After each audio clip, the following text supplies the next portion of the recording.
Welcome to the Busy Being Born podcast with your hosts Kamande and Kigondu.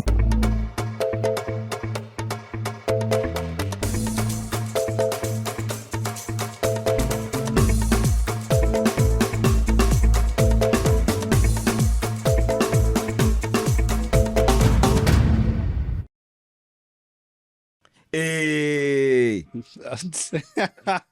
Buddha. Hey. Okay, it is well. We'll take it. Yeah, We'll take it. How you doing? I'm good, man. Fresh. It's been a minute. Yeah, literally. Sleep well? Yeah, nimekuwa na night fit, man. Yeah, fresh. You're ready looking to very do this. rested since the last time I saw you. I am. Yourself? I'm good as well. Okay, fresh. Had a good night sleep. Yeah, and a very good morning. Okay, that's what's up. Doing short Saturday morning live. Yeah, man. That's what's up, man. That's what's Really, up. really good morning. But always great and grateful. Great and grateful. Yep. That's what's up. Let's do this, Maze. Yeah. Ladies and gentlemen, karibuni sana to episode number. This is number? Well, ile 60, tutamulia, I think sindio? 64. Hata tu- Somewhere there, Maze. Karibuni it's all a sana. concept. So It is, right? What is time? Naweka 69 just for the You know what? Your story, we shall consider. We shall revisit your story. So clearly, ladies and gentlemen, if you're And we listening are to us, off on the tracks. Okay. if you're listening to us now to watch, so that to show who the guest is, ladies and gentlemen, guess what? We have a guest. We have a guest. We have a We guest. have a guest. Uliza Maze, Are last they episode. brilliant? Yes. Very brilliant. Don't Quite. go for the lines. Maze, They brilliant. they are brilliant, bro. They are quite brilliant. They are outstanding at a couple of things that Amazing. they do. Yeah. Are they representing the motherland? Oh, for sure, bro. For Amazing. sure. Even in the most recent couple of months, weeks, even days, you see them stepping forward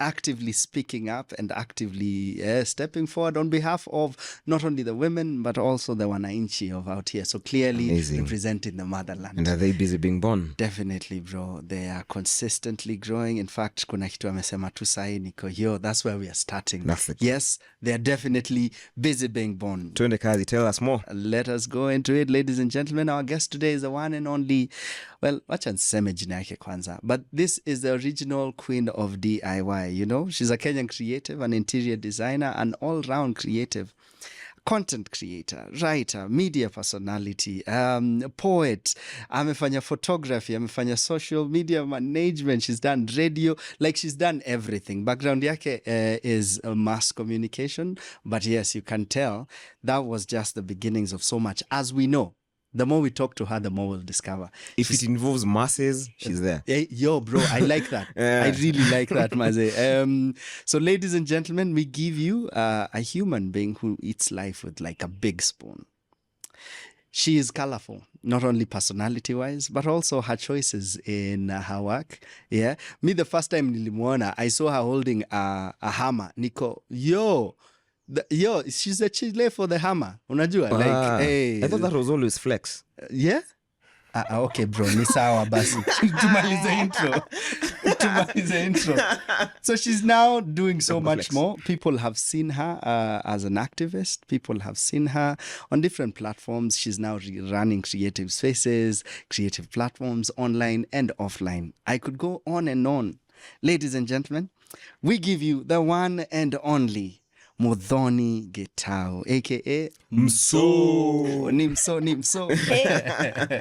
Thank you so much. Well, ulikuwa unasoma hiyo kitu niko like, wait a minute. Nimefanya vitu vingi. Umefanya vitu. This Nairobi, tunakujua tu, but we'll discover so much. Also, I was like, who are you? Who have you been talking to? You know? No, it's research. Us guys. Tukikuonesha our docs, utakuwa aya ni hivyo sasa. Chezeni chini. Welcome to the podcast. Thank you so much. I'm so happy to be here. Man. Thank you for making that call. Yeah? Yeah. I'm glad it finally happened. I love the colors on your hair. Oh, thank you. I'm intentionally colorful every single day, every place I go. It's on purpose. Sometimes I make sure to count the number of black or white things I have, so I can go like, oh, I'm being inclusive. Yo, okay. So, umeset up your joke vipoa. You should meet Grace. Unajua? Videographer. Yeah. Top notch. Karibu sana. Thank you so much. So we normally start in different ways, yeah? And one of our favorites is, what's the thing you've most recently changed your mind about? And It might be something different, but I'd also like you to speak into this particular sentence. Commander Sai catch up to, Mso has said, she's finally, nimeiandika, wacha nitry rephrase, you'll correct me. She's happy to be alive for the first time this year. Nanlikuwa, that's a very powerful and layered statement, and I'm curious where that will lead us. Yeah. But with that in mind, what's the thing you've most recently changed your mind about? My mind. I think the thing that I've probably changed my mind about is it's something that's naturally we all think to be true, where you're actually in charge of your life. But then I think in the last 2 months, I was like, oh shit, like I'm actually in charge of my life. You get, like, there's that idea of like you wake up, you decide what you're going to do, you decide what your day is going to look like. But then for me, I've gone deeper to the point where I'm like, I can decide the kind of conversations I'm going to have before they happen. I can decide who I'm going to engage with. And then I've been intentionally saying, oh, I'm going to have a good day today. Or I intend to have a good day tomorrow. So I think that's the thing where I'm actively being intentional about being in charge of my life. I don't know if that makes sense. No, it does. It does. It does. The mind is the forerunner to all things. That's one of my favorite lines, which is very, very true. Could you say that again? The mind is the forerunner. It's actually... It's Seneca, right? I don't know what to do this anymore. For context, these guys were making fun of me before we started recording. Okay. That I have a way of sort of tapping into some depths. Actually, sorry, in depths for everything. Yeah, I'm speaking to the microphone. Seneca said. Keep going ahead. Yeah, so the mind is a forerunner to all things. And so you can... That's the idea of, I think that's a background of manifestation as we know it nowadays. So that's powerful. That is powerful. Yeah. That is powerful. What did you mean? Now, hopefully, hatujaanza too deep end. But what did you mean by you're finally happy to be alive? I said I'm actually excited. The word I used was excited. Yeah. I am excited to be alive for the first time this year. Okay. It all starts last year. I had a very difficult year last year. From about August, there was a lot of loss in my life. We were constantly losing. At one point, I remember at some point in August last year, we lost about 4 family members back to back to back. So it was like one funeral after another. And sometimes when you are the go-to person for certain things in the family, you can't go like, "Hey guys, I'm going to tap out after the second one. You guys can figure this shit out." You have to constantly show up, and there was no breathing room. Then after that, it was like a downward spiral. So towards the end of last year, I was absolutely certain that I was not going to make it to 2024, either by my own doing or by the will of things with the assistance of my own doing. But I was very certain about that. But then I got into Jan and the thing was like, oh, we're here. Okay, I guess. Mm-hmm. And at that point, there was like a lot of stuff that had happened. Again, there's like a lot of traumatizing things that happened back to back to back. I hadn't exactly dealt with any of it. And I was just like, okay, let's see what happens. And then March comes around and I'm starting to do all these things where I went into employment for the first time in 10, 15 years, I think. The last time I was employed was 2014. And it was a 5-month stint. And even then was my first time being employed because I wanted to see if I could do employment. I couldn't. And then I was like, oh, cool. This doesn't work for me. So I'm just going to go continue this freelancing thing.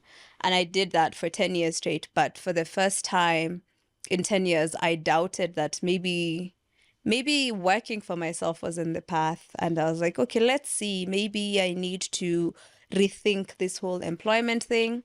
Got back into employment. I wouldn't say absolutely hated it, but... You hated it. I'm not a fan. I hate people telling me when to be, where to be. every single day. Like, it's one thing when we make plans and we say, cool, let's hang out, let's do this. But it's a completely different thing where I'm expected to be at a specific spot every single day. Whether it's a Thursday or a Monday, where like nothing much changes, it's not exciting for me. I think the thing that I love is freedom. The freedom to wake up and the freedom to receive a call on the move constantly. I was on the move too much. And be like, sure, I'll be there. But when you are working with someone else's time, that freedom isn't there, because essentially they determine a lot of things for you. So I did do employment up until September this year. 5 months again. Listen, it's a thing. I guess like maybe that's my threshold for employment, where like you can only take things for so long. So maybe my mark is 5 months, and then you're like, I've learned all the things I could learn. Bye. But this time around, it was actually very different. However, the work that I was doing, I was not, this is going to sound terrible, I was not doing it to be fulfilled or to do anything. It was to pay my bills, and that's what I've been doing this year. I have not been living. I have been existing I've been doing just enough to make sure that I have a roof over my head, my cats are fed. Me, not so much. It's neither here nor there. But as long as those bare minimums were taken care of, I was like, cool. And then I woke up one morning and I was like, okay, taking charge of my life. And I just started deciding what I wanted my life to look like. And this was the 1st of November. So that's where my new year started. And I was like, okay, I'm going to be very intentional about every single thing I do. And anything that is not leading down to this path that I've decided is going to be, I started with the next, so I'm on Q1. My Q1 started 1st of November and it ends 30th of March. I was like, just giving myself a head start. So anything that doesn't lead to what I want to have achieved by then, I'm not doing it. And it's been fascinating. The last 6 weeks, I'd say now, it's been fun. I've actually been enjoying it. I've been laughing a lot more. Laughing for the sake of laughing, not because someone made a joke, not because you watched something funny, but you actually just find yourself smiling because you had a different bad. So yeah, I like that. That's been exciting. Well, Happy New Year. Thank you. Tuko mwezi wa pili, but I have a few questions from there. Okay. What made you doubt yourself back in March after having done this for 10 years? I noticed I was in a loop. When you find yourself in a space and you're like, oh shit, we've been here before. And it's not that we didn't get out of it, but I think it was that idea of like, how are we back here? I thought we've been, with everything you've been doing, you're like, I thought we were moving. In my head, we've been moving. There's been progress. And of course, with certain things, you've been experiencing progress in one way or the other, but then you find yourself in a place you've been not once, not twice, maybe like it's like the 3rd, 4th time. And you're like, okay, what's up? Mm-hmm. Yeah, I think that was it. Yeah. Okay. And had you had that feeling before, or we've been here before? You've been here before? No. I think maybe in different ways, in different formats, but not like that. Not like we're feeling the same way emotionally. We are experiencing the same things. It's that I've had moments of feeling stuck. And for me, whenever I feel stuck, I just tell myself, okay, I've been stuck before and I've figured a way out of it. Sometimes I don't know what the way out is. I usually just go like, okay, we'll go for a walk. We'll sit down and write. And then randomly, I feel like my life changes in weird ways. Like I wake up one morning and I decide I'm going to start doing ABC. And then sometimes that ABC leads to something else. Like I'll wake up one morning and say, before I do anything in the morning, I'll start going for a 30-minute walk. And then I do that for a week. And then suddenly I'm inspired. And as I'm walking on week 3, I start carrying a notebook. I sit down, I write stuff and I share it with the trees. I pick a tree. This is what I was doing last year. I'd pick a tree and walk up to it and I'd write something and then I'd speak it. It's like I'm sharing my secrets with the tree. And then my hope is that when I'm leaving, if it's my burdens, whatever it may be that day, I'm leaving it there. And then I go forth and Poor decide. Tree. Yeah. Why tree? No, because No, poor you're tree. Poor tree. No, Wow. this tree. Wait. These trees are my friends. Trees are beings, Why right? are these trees withering now? Listen, but then it's actually true. Yeah. No, I was doing one. I was being nice. Yeah. It was not the same tree, all my problems. Ah, good. I was being nice. It's one tree at a time. Yeah, that's very considerate. I'm being conscious of how to take care of the environment Yeah. while I'm sharing my problems with the trees. Yeah. But I think the reason I think trees, it's when I look at trees, I get so fascinated because I look at a tree and I go like, this tree does not wonder or worry if it's gonna get more leaves next year. And I want to be like that. Like I would want to exist the way plants and trees exist. And I think to an extent I've managed to do that. Whenever you go like, I'm not in the mood to do shit, so I'm going to sit here. But then sometimes I think we do end up sitting for too long. Sometimes I find myself sitting for too long. And then I have to figure out, oh crap, we've been sitting for too long. Kwani, we're not changing our feelings. But I think with trees, they just are. A leaf is browning, they're like, oh well, drop it off. Cool. And then there'll be another one. And I don't think they also wonder, I'm like, do I have enough leaves? Do I need more leaves? Like, should I start shedding this back now or do we wait for like 6 months? So I look at trees and I think for me, trees are the epitome of just living. Yeah. But that also depends if you're something called a panpsychist, right? Because that would assume that trees are not conscious. Maybe they are and they're going through the same motions. No worries, right? They I don't think experience the they're wildness. conscious, but I Yeah. don't think they overthink. You think so? I don't think trees overthink. Yeah. I think we complicate things. Yeah. And maybe it comes from a point of we hear each other's thoughts. Maybe trees don't hear. Like if one tree is self-conscious about, oh my God, my back is not shedding off as fast as it should. Yeah. I don't think the other trees laugh at it and go like, look at this one. You only got 3 leaves and us we got 5. I don't know. Oh, now I have to There go you think go. about that. Oh, this is going to be fun. Now I have something to think about for the rest of the week. What is it like to be a tree? Yeah. Wow. Oh, that's the title of the episode. Anyway. 5 months in. Yeah? Yes. Then out. Yes. What are the lessons from just being in that space? Again. Yeah. The lessons are I really enjoy my freedom. I don't like being answerable to people. And I really hate it when people call me when I don't want to be called. I think one of the biggest issues I have is receiving phone calls. There's phone calls that come through and I'm like, oh, this is exciting. It's like, oh, this person hasn't called me in a while. This is fun. But then there's there's this office phone that I used to have and I'd be the one to answer it. I handed it off, I think 2 days ago. And then this morning, I was like, oh my God, it feels so nice to only walk around with one phone. And there's certain people when they call me, I feel anxious about answering the call. And I'm like, I'm just going to wait for them to send a text. And it's something that I've communicated with a lot of people. Sometimes I'm like, please send a text fast and confirm I'm in the space to receive whatever it is you're trying to throw my way. And I have friends who respect that and they're like, oh, is this a good time to talk? But then when you're running like an office phone, they don't care what's happening and you have to answer it with a smile. It doesn't matter that they don't see you, right? You have to be like, hi, this is Mageuzi. Okay, we don't.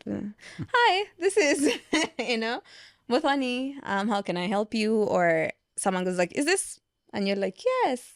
And you answer their questions. And then last week, there was this particular person who was calling me, like, I think at one point they called me 4 times in 30 minutes.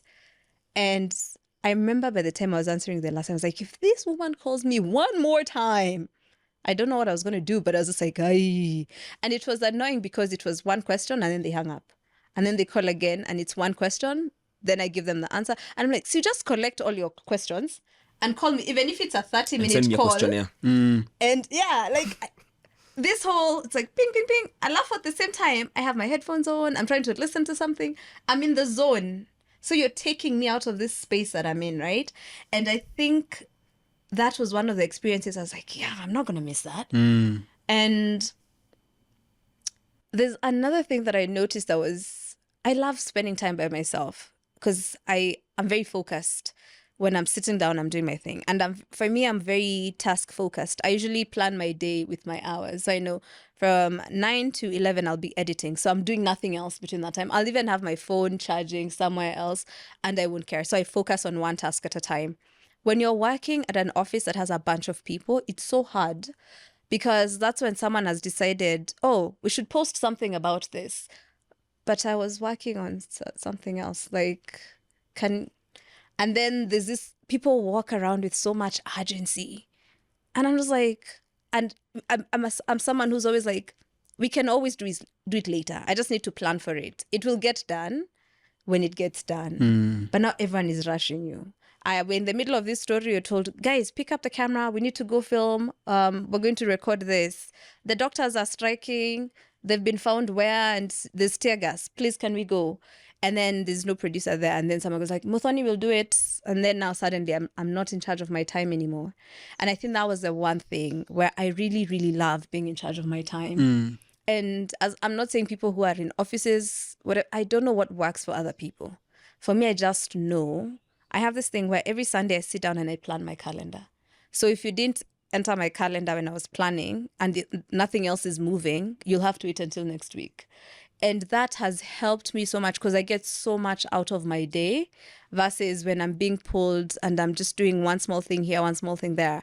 Then at the end of the day, I'm like, I didn't get shit done today. I did so many things, but I don't think I did all the things I would have loved to do. Got it. That definitely works impressively from the POV of the freelancer. What lesson do you pick as an employer now? Because I'm sure in the future, I'm sure even presently, there are spaces that you lead. From the leadership point of view, what lessons did you pick? Giving people creative control is very important. One of the things, because I work in construction sites, we run a space. Sometimes I work with people to edit my stuff. And one thing I have learned is the same way I wake up and I'm like, I don't think I'm in the right space to film a video right now. I understand that someone can wake up and be like, I'm not in the right space to sit in front of a laptop right now and start editing. So for me, I would rather share my broad timelines and say, okay, in the next 2 weeks, I would want us to work on ABC. And hopefully, because sometimes people take advantage of that, hopefully the other person, anajituma pia, anasema, okay, I want to be done. If we're being done, I'm going to schedule it this way. For instance, like there's a site we're working on right now, and my fundis were like, okay, we were supposed to start on Monday, right? That's our week 1 per the schedule. And they were like, some of the work we're doing is going to be very loud. It's going to be heavy, which means if we're starting on Monday, we have to start Monday night. We still want to be able to get like a full Monday in. So can we work Friday night instead? And into Saturday morning, then we take the weekend off. Then Monday morning when we come in, we have a full day. And I was like, yeah, sure. And so we organized for that and they spent the night there. And in the morning, they were like, okay, we're off. See you Monday. And I'm like, cool. So I think there's an importance in giving people creative control because also I think it helps the other person to do things when they're in the space for it, and it gives me a better outcome than if I force someone to do something when they're not in the right space or when they're not into it, and then they're like, we're doing it just to be done. Inafanywa tu iishe. Yeah. You get? Yeah, I think that's the one thing I've picked up from that. Interesting. Yeah, because I feel like in this whole employment thing has a lot of dependency on the leadership, right? Yes. There are leaders who will intentionally hire great people, really smart people. Some even say hire smarter than you, right? And then let the people do whatever you trust them, right? That's why you had smart people, adults, right? So in the lead up to you resigning, I wasn't resigning. Um, Funding Elisha. Funding Elisha. Oh, Yeah. okay. Yeah, but my contract was till September. Till September. Yes. Okay, because I was going to ask what was going through, what was the narrative and the decision points or the decision tree before, that point when you decide, I'm out of here. But, well and good. How has it been? So you're excited about this point in time. In all other aspects, how has it been financially, dealing with people, learning to navigate this space? Is it something that you've done before, first of all? Or is it something that is maybe slightly different from how you'd spent your 10 years? I think it's very new. It's very new. Okay. It's extremely new. It's very different. Maybe it's also because of who I am right now. Because as much like in the 10 years, I was a different person. Let's just say that. The way I was running my things, I had this thing where I would only work when I'm in the mood for it. And my moods would determine what I'm doing. But now I'm like, no, we're not going to do that. And I think that's one of the reasons why, like, I actually intentionally plan my week on Sunday. Sundays are my day to reset. I get rid of everything from the previous week. Is there anything that needs to roll over? Is there anything that needs to continuing? And then I plan my week. So when I wake up in the morning on Tuesday, it doesn't matter what I feel like. If Tuesday was a shoot day, trust you me, we're shooting because it is in the calendar. I follow my calendar because for me, it's a way of trusting myself. I'm building trust with myself by doing the things that I say I'm going to do. And I feel like I had lost that trust because, again, moods, and also sometimes it's like external factors because must go. And you're like, what? Yeah, like I'm like, I can plan my week, but if I have to be in the streets on Tuesday, I'm going to be in the streets on Tuesday. Okay. And then we'll figure out if that means I'm coming back home to work through the night or what's going to happen. So there's room for, like, it's not very rigid. It's not like everything is set in stone. Yeah. It's, I'm very flexible with it. But for me, it's, if I say this week, I want to shoot 3 videos, edit 3 videos, post 3 videos, I just make sure that those 3 things are done. Like, I have my major goals per week. And then now I plan out my time because I'm building trust with myself, because I had lost it. And it's, again, because you make certain decisions that end up leading you to certain places. And you're just like, I don't think I can trust myself to run my life because I got myself here. So now it's like, that's where I'm at, where I'm like, I'm rebuilding that trust. And it's been fun because I also get very excited when I look at my calendar and I'm like, oh, I did all the things. And my calendar is very colorful. Yes. I have like 17 in one calendar, right? So it's like each thing has its thing, including my routines, including like I have a spot on my calendar for washing my face. And it's very fun that I do that. I have lunch breaks. I have snack breaks because I love a snack. I have TV breaks. So my calendar. Which calendar do you use? I use my Mac calendar. Okay. But you can do it on Google. Okay. Where you create a calendar and give it a name, right? So for me, I have a calendar for like my 2025 goals. I have a calendar for my routines. I have a calendar for my podcast. I have a calendar for my content creation. I have a calendar for projects that I'm working on. And then under projects, I have like different projects. I have a calendar for my impact work. The work that I do for where I give myself to others without expectations. I have a calendar for my friends and family. So it's like, you actually have to book time with me. Yeah. So I have a calendar for all these things and it's really nice and colorful. And there's days I wake up and I'm like, oh, yeah, so pretty. Yeah, I'm thinking that before I ask the next question, you should probably do a sort of a how-to. I think that's something that a lot of people will find useful. If she hasn't already, have you? Like, I've been sharing like my productivity hacks on my vlog channel. Okay, nice. Yeah, so I have videos where I talk about like how I block my day and how I plan my week. Phenomenal. Yeah. What other tools are you leveraging other than the calendar? Are there like note-taking apps or tools? Yeah. I have several apps on my phone that I use to keep track of things. So, of course, we have the calendar. I also have this app called Fabulous. It's a habit tracking app. So, if you're trying to build new habits, you are trying to, like, you can create a schedule for yourself within it, and then you usually just go tick off things. And it's really cool because it even has like this coaching things where you can add, there's like morning coaching, night coaching, and it's just a white person telling you quotes about something, inspiring you for your day, depending on the habits that you're trying to build, because it pays attention. So it's like, are you trying to meditate more? And then it will like, those days where it's like, oh, and there's a lot of synchronicity sometimes. Where like you'll be reading a book that talks about, so I went back to reading Atomic Habits, which I just finished.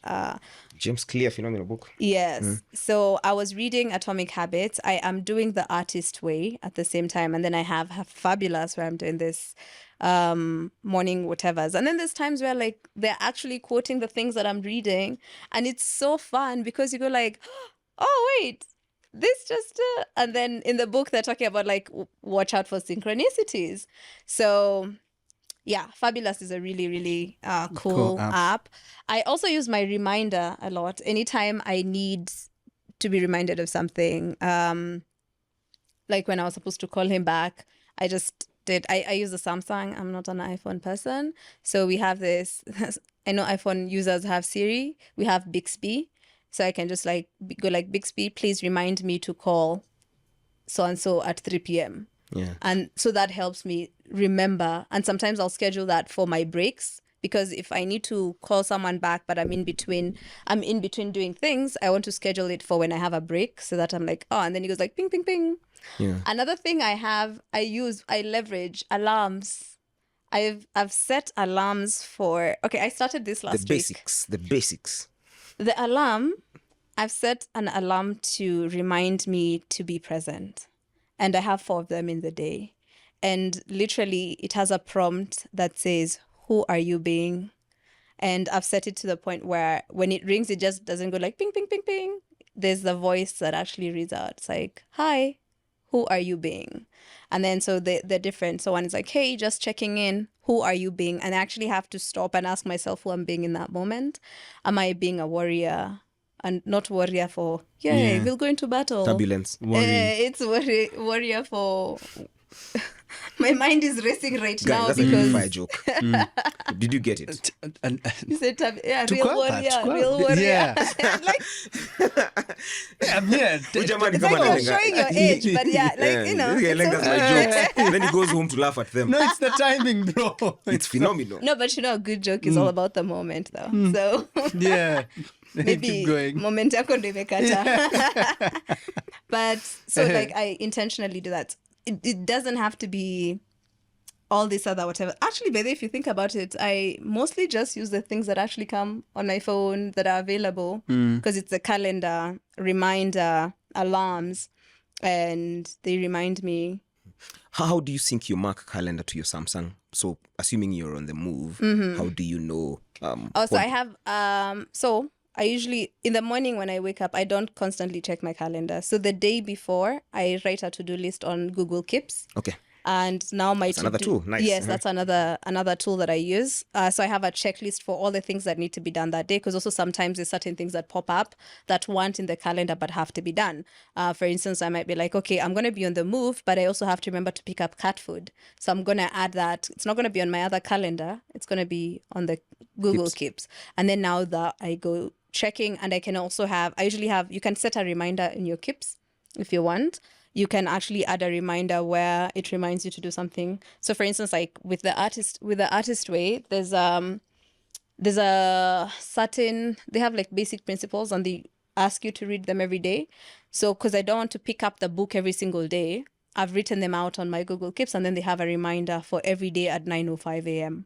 So regardless of where I am, because I'll always have my phone, the reminder goes off and then it pops up and I'm like, oh, cool. So I open, I read them, and then I'm good. Amazing. Do I have another tool that I use?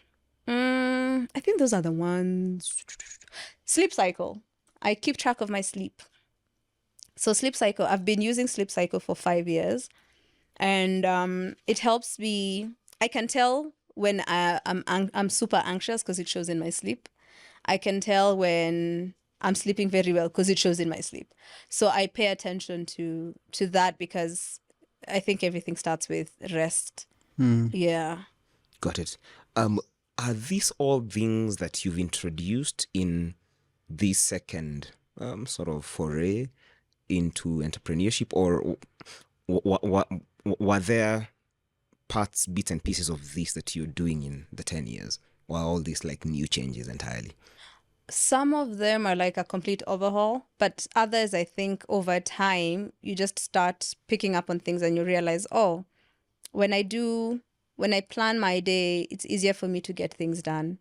When I block my time, it's easier for me to get things done. When I am doing one task at a time, it's easier for me to get things done. So I think some of them I've picked up along the way, but implementation, I think I have implemented them very well in the last six weeks. Where, because again, sometimes it's like you'll introduce something, but you don't go all the way with it. You do it for 3 weeks, you do it for 1 week. Okay, 3 weeks by 3 weeks, unafaa kushazoea. You do 1 week, and then something comes and knocks you off course, and then you take too long to get back. And before you realize it, you're no longer meditating in the morning. And it's because you skipped day 1 and then maybe day 3.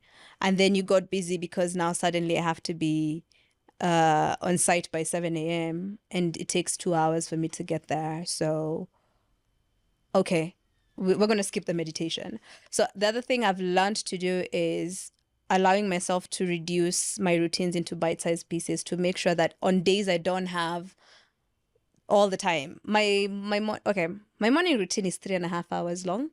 And at first I was like, that's too long for a morning routine. And then I was like, no, I'm spending 8+ hours a day working on projects that help other people. Taking 3.5 hours a day to work on myself is actually not too long. So I was like, because it was 2.5 hours, and then I introduced a morning class that was 1 hour that now took it to 3.5 hours. So I'd say reducing them to bite-sized pieces, where instead of meditating for 30 minutes, you can do a 5-minute meditation.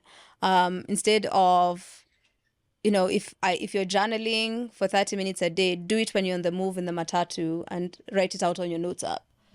But still getting those things done, especially when they're things that help you and you see the difference that they make in your life. There's this thing I do with the artist way. You have to do this something called morning pages, where regardless of what's happening, you have to wake up and write 3 pages every single morning. And when you do that, the idea is you're writing everything. It's like a stream of consciousness. Whatever pops in your head. If you are in the middle of complaining about your neighbor and then you hear a bird, you go like, oh, that bird sounds nice. You actually write it down. When you have days you wake up and you're like, I don't know what to write. You're supposed to write, I don't know what to write, until you fill up the 3 pages. So what that has done for me, I've realized I process a lot of things doing my morning pages. So on days where I'm like, today is a jam-packed day, the least I will do is I will do my morning pages. For me, that has become my ritualistic morning must do. It sets me up for the day because I dump all my thoughts. For me, it's like, it's a brain drain. I dump all my thoughts, and then now I have room for things. So I'm not constantly thinking the same things I was thinking before I went to sleep last night. I am not worrying about the same things. I've written what my worries are, now they're in the paper. And I've realized like it helps me process my thoughts, process my emotions, and epiphanies happen. I'll be in the middle of something and I'm like, oh, you know what's a good idea? We should start doing this and this and this. And then now when I notice that, after I'm done with my pages, I'll move it to my Google Keeps as something to expound on or go back to or figure out later. Yeah. Explore. I really like that. I really do. And there's something that you said that I've sort of underlined, and I'm curious about what answer you'd give 10 years ago. So 10 years ago, employment, first stint. Then your reminder goes, who are you being in this moment? So who would you say you were 10 years ago? Yeah, 10 years ago. Plus who you wanted to be. Then we can walk through those 10 years on how that panned out. 10 years ago, I don't think I knew who I wanted to be. Okay. Actually, on the 3rd of December, I recorded a video on my phone that says, for the first time in my life, I think I know where my life is going. I am someone who thought that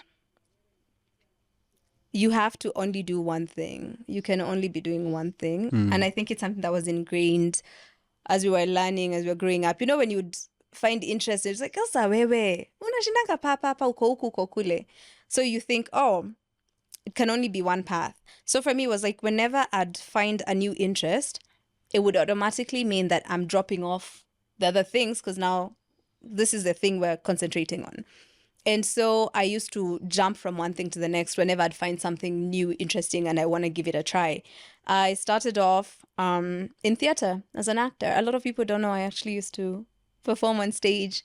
That was what? Oh, wow. I was like 19. Dang. 1920.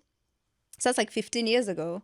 And then while doing that, before that, I used to write a lot. But then my work was written for me and it used to stay with me. When I was 17, I actually wrote a book by hand on an exercise book. So it was like, oh, you do things and then you move on to something else. So when I was doing theater, I started performing poetry. I used to write poetry, but never used to perform.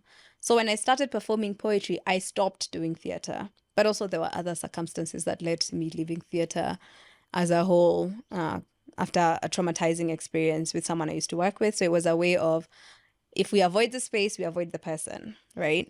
Then I'm performing poetry and then I land on social media. And I'm like, I'm loving this whole thing and I'm learning. Because one thing I do is whenever I discover something, I try to learn as much as I can about it. So I started learning about social media. I learned how to build websites, which is something I still do to this day. I learn how these platforms work, and whenever there's a new platform, I go try and learn as much as I can about it. I keep telling people the only terms and conditions I've ever read are for YouTube. I sat down and I read, and I was like, okay, so that's what that means. And so it was like hopping from one thing to the next. And I never thought that I could have all these things happening at the same time. I never thought that I can have an interest in social media and still perform poetry and still act on stage, right? I was like, oh, you move on. So even with social media, when I would learn, I learned the platforms. I was like, oh, let's start working in social media. And I start working in social media, experiences here and there. And then you're like, okay, people don't pay out here. Cool. Moving on to something else. And so that's been my thing for those 10 years. And even with my stint in employment, the thing is, the first time I tried employment, I was like, oh, employment is not for me. And then I was like, maybe it's because I'm not doing something I love. So I was like, maybe if I'm employed and I'm doing something I love, it would be better. So I get a job running social media for a company that does film, LBX. They used to be called Lightbox back then. And so I start running social media for them. And that's when I realized, oh, the issue is it's not what I'm doing. It's the thing. It's the employment itself it's the no freedom that I have issues with. It's I have to be somewhere every single day at this time and I have to leave at this time. And if I leave before this time, questions are asked. So that's when I realized, okay, maybe that's the issue. And then I was like, let's go back to just doing our own thing. And even when I'm doing my own thing, it's the same thing where I'll be here, I'm creating content, and then someone hits me up like, hey, we have a gig. I'm like, sure, twende kazi. I come. I'm now a script supervisor for your short film. Then we're done. And then I'm doing something else on this side. And then another call comes and now I'm doing makeup because apparently I know how to do makeup. Because people have seen me do it on myself and they're like, you know what, you can do it for a film. Do it for my short film. So that was the thing. I was just being pulled in any direction. And it's not a bad thing because I think I was able to explore all my curiosities. I just don't think I gave anything enough time to fully manifest into what it could have been.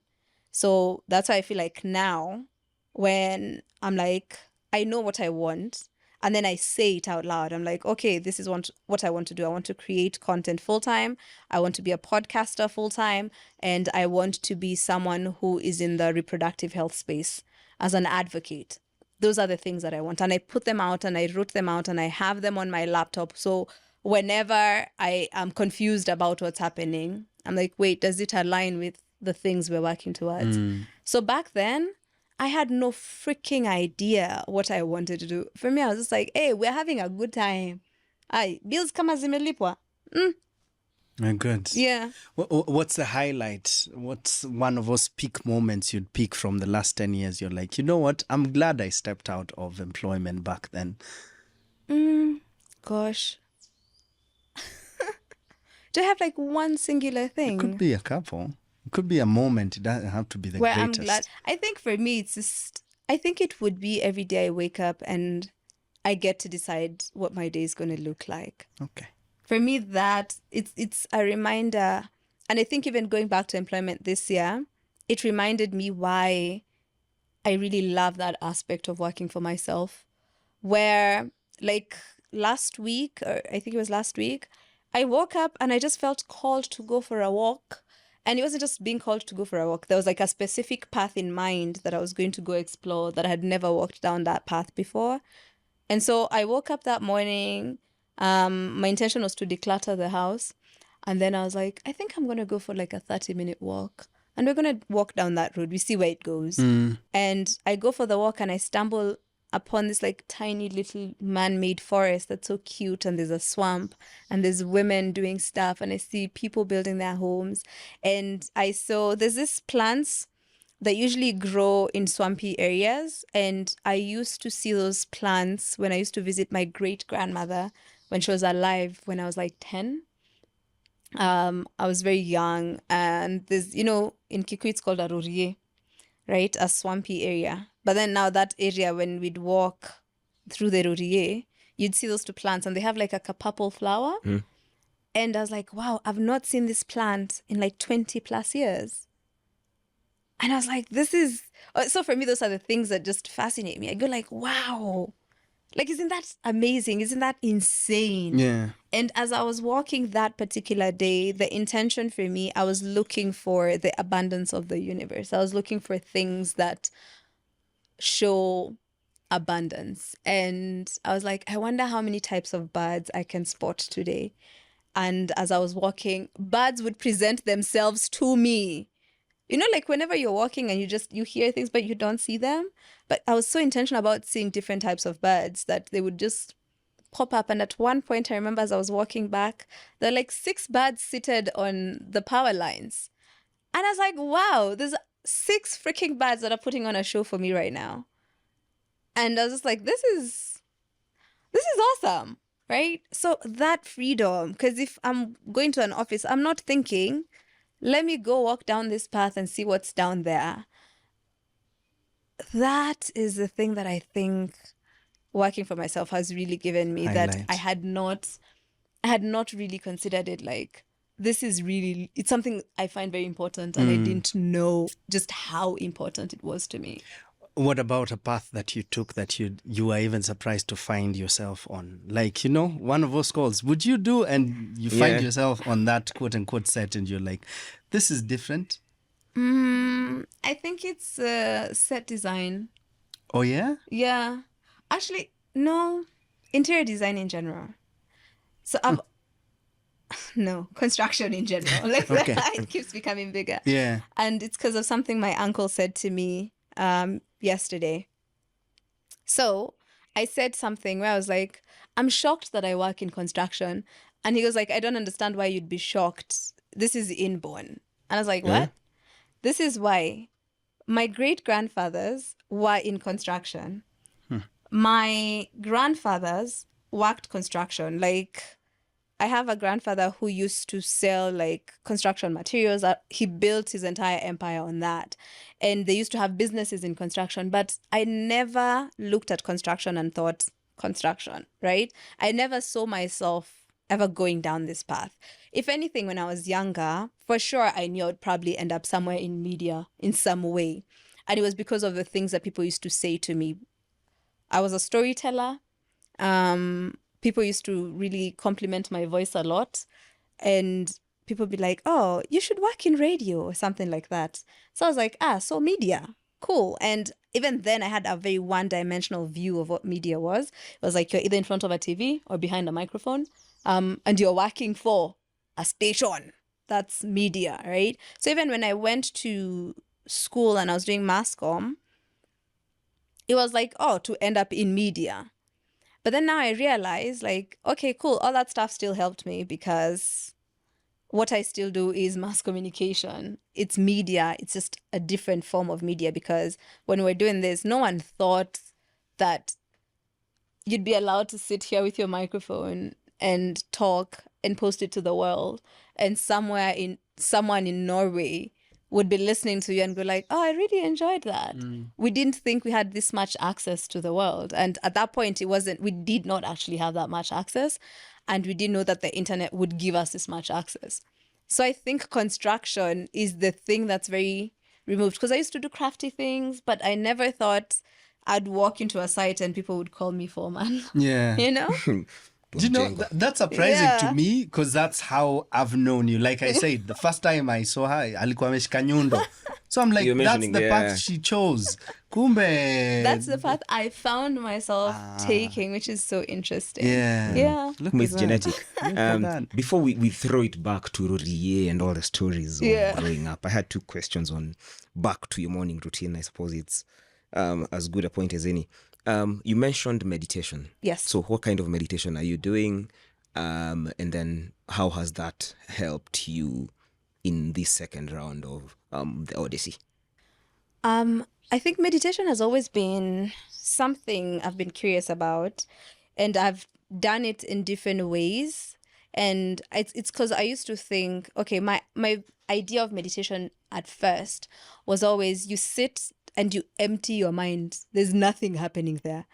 And I found that to be so hard, because whenever you sit down, you calm yourself down and you sit down, the one thing that's going to happen is there's a lot of things in your mind.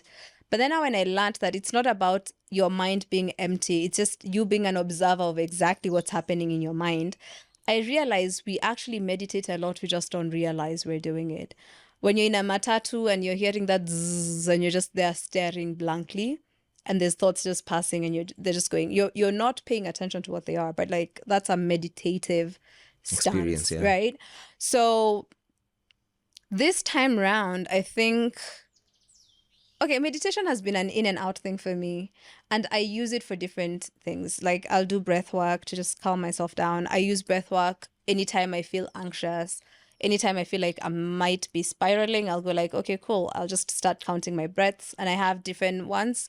There's 2 in particular that I usually like, where I'll either like breathe in 4 times, breathe out 4, or where like I just keep it at a pace. And then there's another one I do where I'll breathe till 4, hold till 7, release at 8, and then do it all over again. And what that does, it calms every part of me. And those are tried and true methods. Yes. There's a lot of research on those methods. Have I? There's so much research on those methods. Oh, yes. Yeah, Another one I do is when you actually listen to every part. You mention every part of your body and you just say it's relaxed. So I'll start as like my feet are relaxed, and I actually feel that. I'll go like my calves are relaxed, my knees are relaxed, and I'll go all the way. And then once I'm done, I'll say, and even my face is relaxed, my throat is relaxed, my brain is relaxed. And then I'll say, I am relaxed, my being is relaxed. And I find myself like, I even notice in like the shift in my body, where as you're doing it, you feel like it's like you're sinking and you're sinking and you're sinking. And then eventually it's like you find your spot and then you sit there. And then now at that moment, I'll do like, okay, I welcome the thoughts. And then when I find myself, because sometimes you'll find yourself dwelling on something, I just go like, let it pass. So I try to be aware. I have a friend, her name is Narissa. She does sound healing. So I've done some of her, I've gone for sound healing meditations where we sit down, she does the bowls, and that it's so relaxing, and you can go with an intention. So sometimes there's that whole idea where I just want to be relaxed and I want to observe my thoughts. There's times where I'll sit down, I say, okay, I want to visualize what the life I'm building, because right now I'm on this journey of building my dream life, and every day I have to remind myself what exactly I'm building. There's times the intention is I've been feeling heaviness on my chest and I would love to release that. So I've done a couple of sessions with my friend Narissa. I have tried cacao ceremonies. I've done 2. I did one earlier this year. It's like they say cacao is a heart opening plant. And last year when I did it, I needed to release a lot of things that I was holding on to from things not going my way. Sometimes I'd have these moments where I stew so much on what could I have done better, and where you sit down and you start dissecting all the mistakes I made, and then you realize you're staying in the mistake for too long.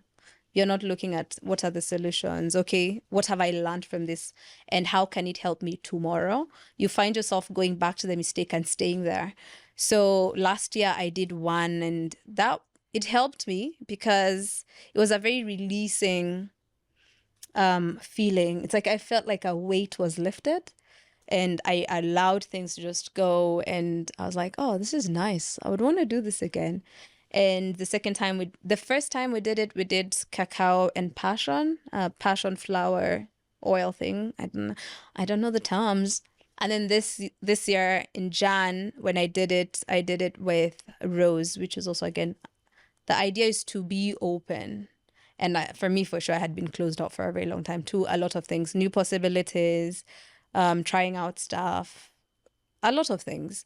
So I think I do different practices. There's also walking meditation, where you just walk and you choose to be present. So when I would do walking meditations, like that one where I say, I'm going to be on the lookout for birds. What am I hearing? What am I seeing? What can I touch? I'll even like carry a leaf. I'll look at twigs.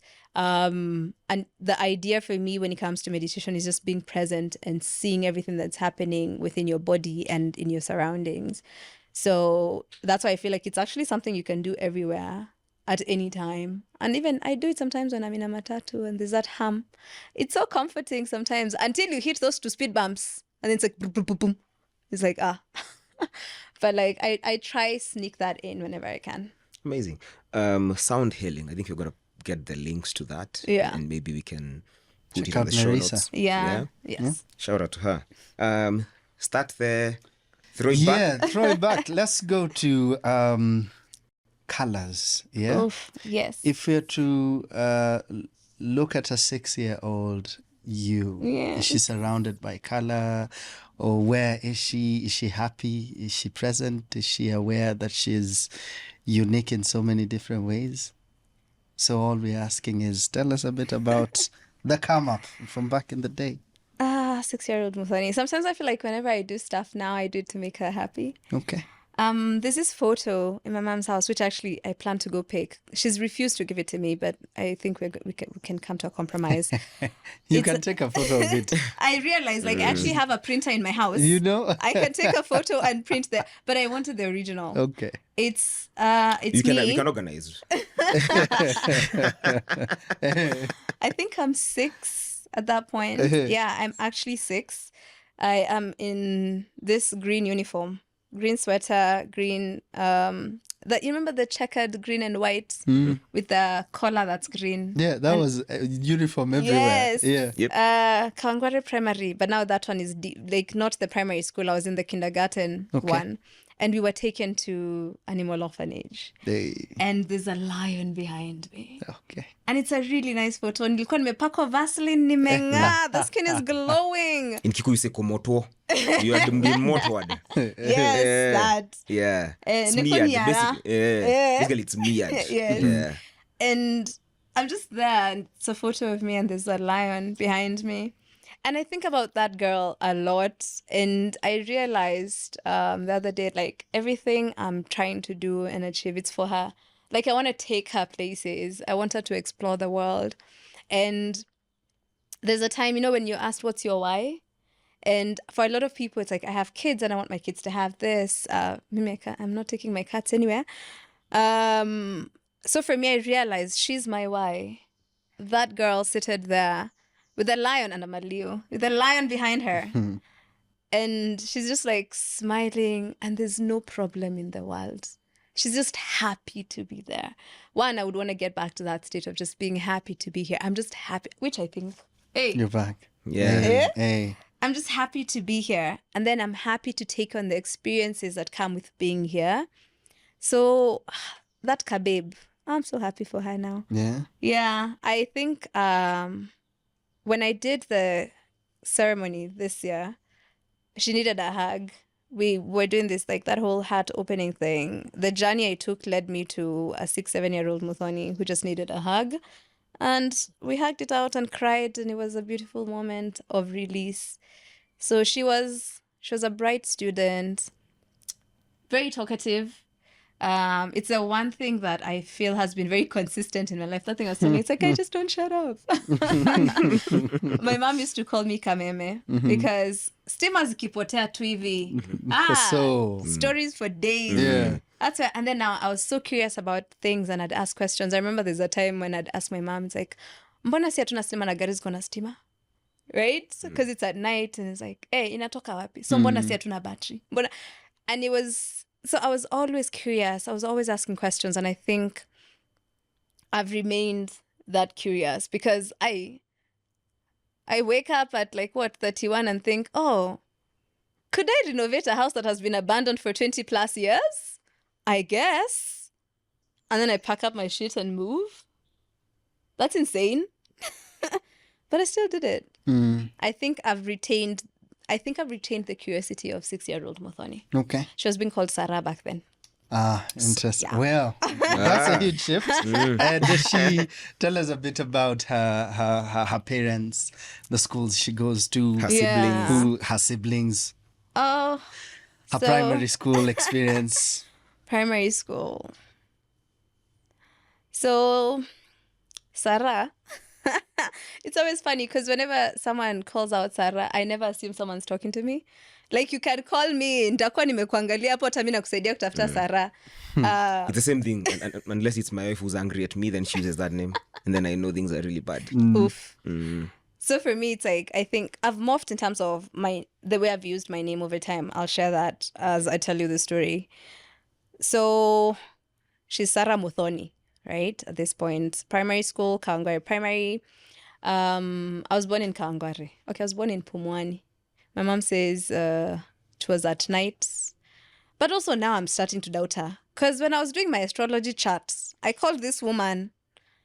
And first of all, she got the date wrong. But then also, she was 19. She was a baby. A couple of years ago when I had to get my passport. So for the longest time, I know I was born on the 23rd of August, right? And she says it was at night.